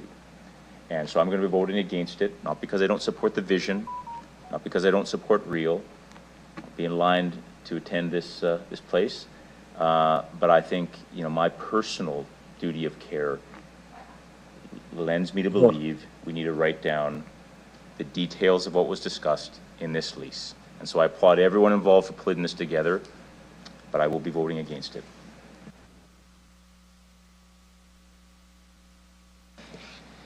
Okay, thank you, Councillor Fro. I'll look to see if anyone else wants to speak. Okay, seeing, oh, sorry, a couple popped up here. Councillor Mancinelli, go ahead. You always got to have a balance of viewpoints, right? So I figured I'd better pop up here. Through the chair, I can't say as this this deal is exactly what I wanted to be saying yes to, looking at the lease rate going forward. I understand, you know, the investment over $12 million, being an astute businessman, wanting to protect his reputation and his business investment, wanting to look after the lease rate and make sure that he, although is doing something generous, isn't shortchanging his family or his company. Mr. Semple's made a generous offer. Looking at the rise in costs of things over time, this lease rate is really deficient going forward, especially in, you know, past the 30-year mark, 40-year mark when the building's over 90 years old. Having said that, sometimes I believe you have to have a little bit of trust. I don't know Mr. Semple. I heard him speak today. He showed an interest in buying the building, provided the right deal. I don't think council's looking to make a profit. I think we're making it look a solvent property out of real. And I think the real board's recommending this as a piece of making that property solvent. This isn't a perfect situation, but you know what? That's kind of the life of a Mancinelli. Maybe you guys aren't used to that, but I've never been given the perfect situation. I've always had to make something from nothing, and to have this kind of a start, I can't see this not succeeding. I appreciate having a champion towards this project. I appreciate trying to reinvigorate real. I appreciate maybe having a venue that'll have a nightlife attraction in our city, which is really exciting, especially when it comes to live music. I'd really appreciate having some really positive discussions about how well this is taken off and getting the next investment to be the one that makes real solvent. This might not be all the money we can make, but I don't think you can always just grab the money up front. Sometimes it takes a couple bricks to build a wall, and I think this is more of a cornerstone than the profit itself, and I think that's how I'm viewing it. That's why I'm supportive, and that's why it's so necessary.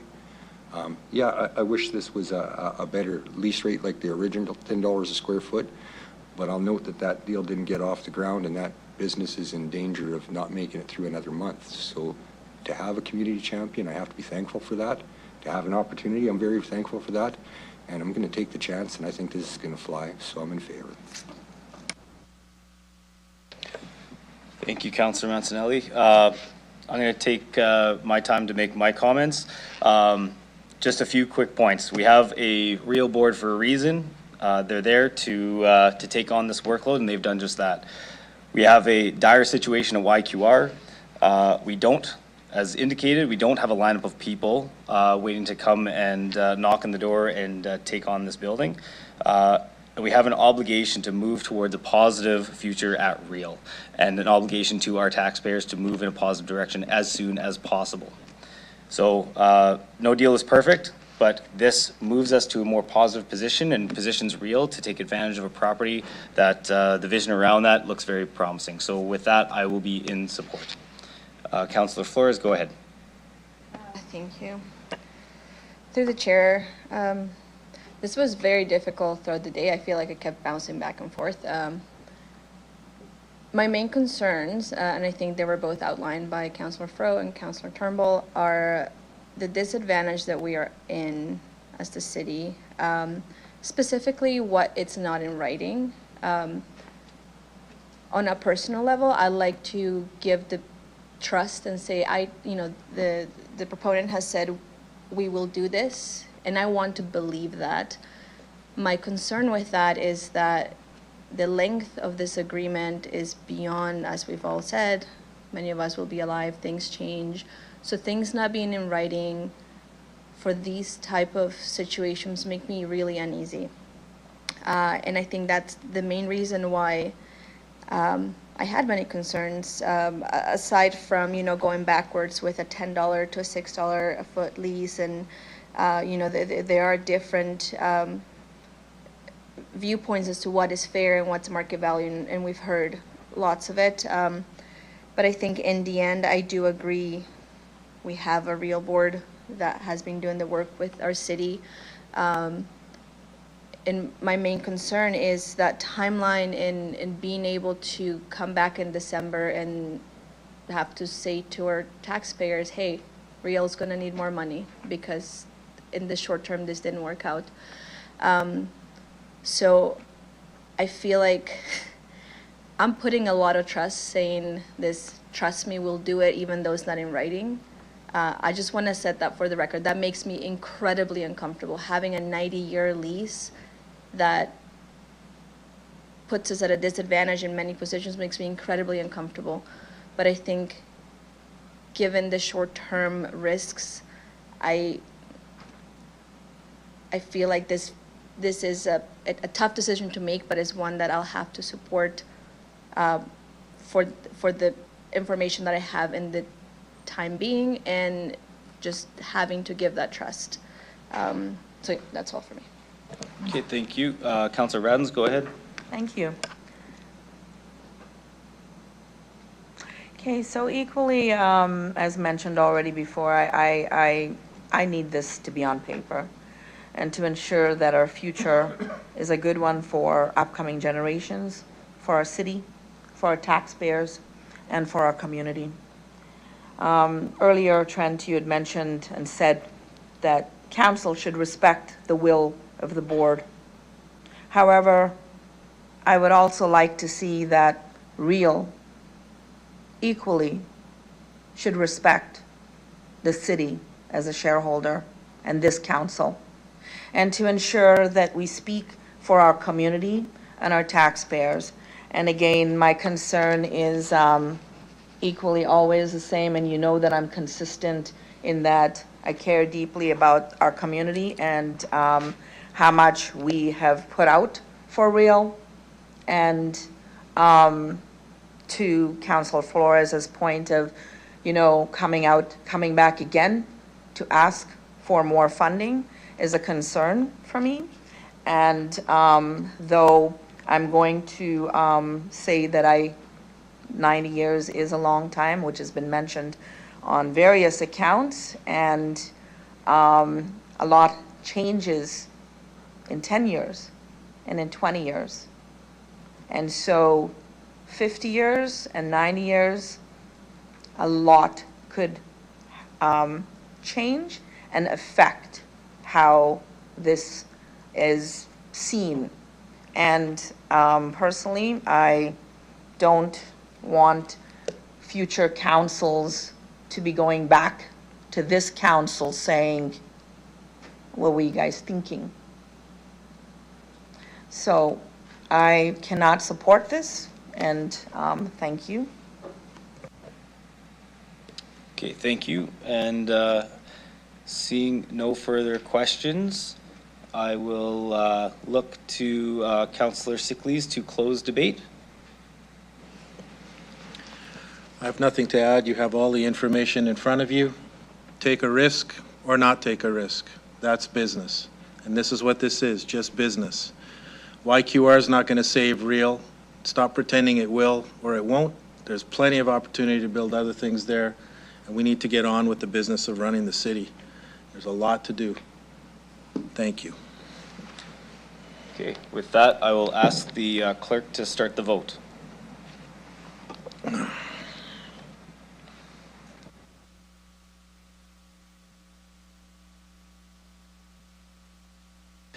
And I'll get Councillor Bezo. Can I get your verbal vote? Yes. Thank you. And Councillor Sickles? In favor. Thank you.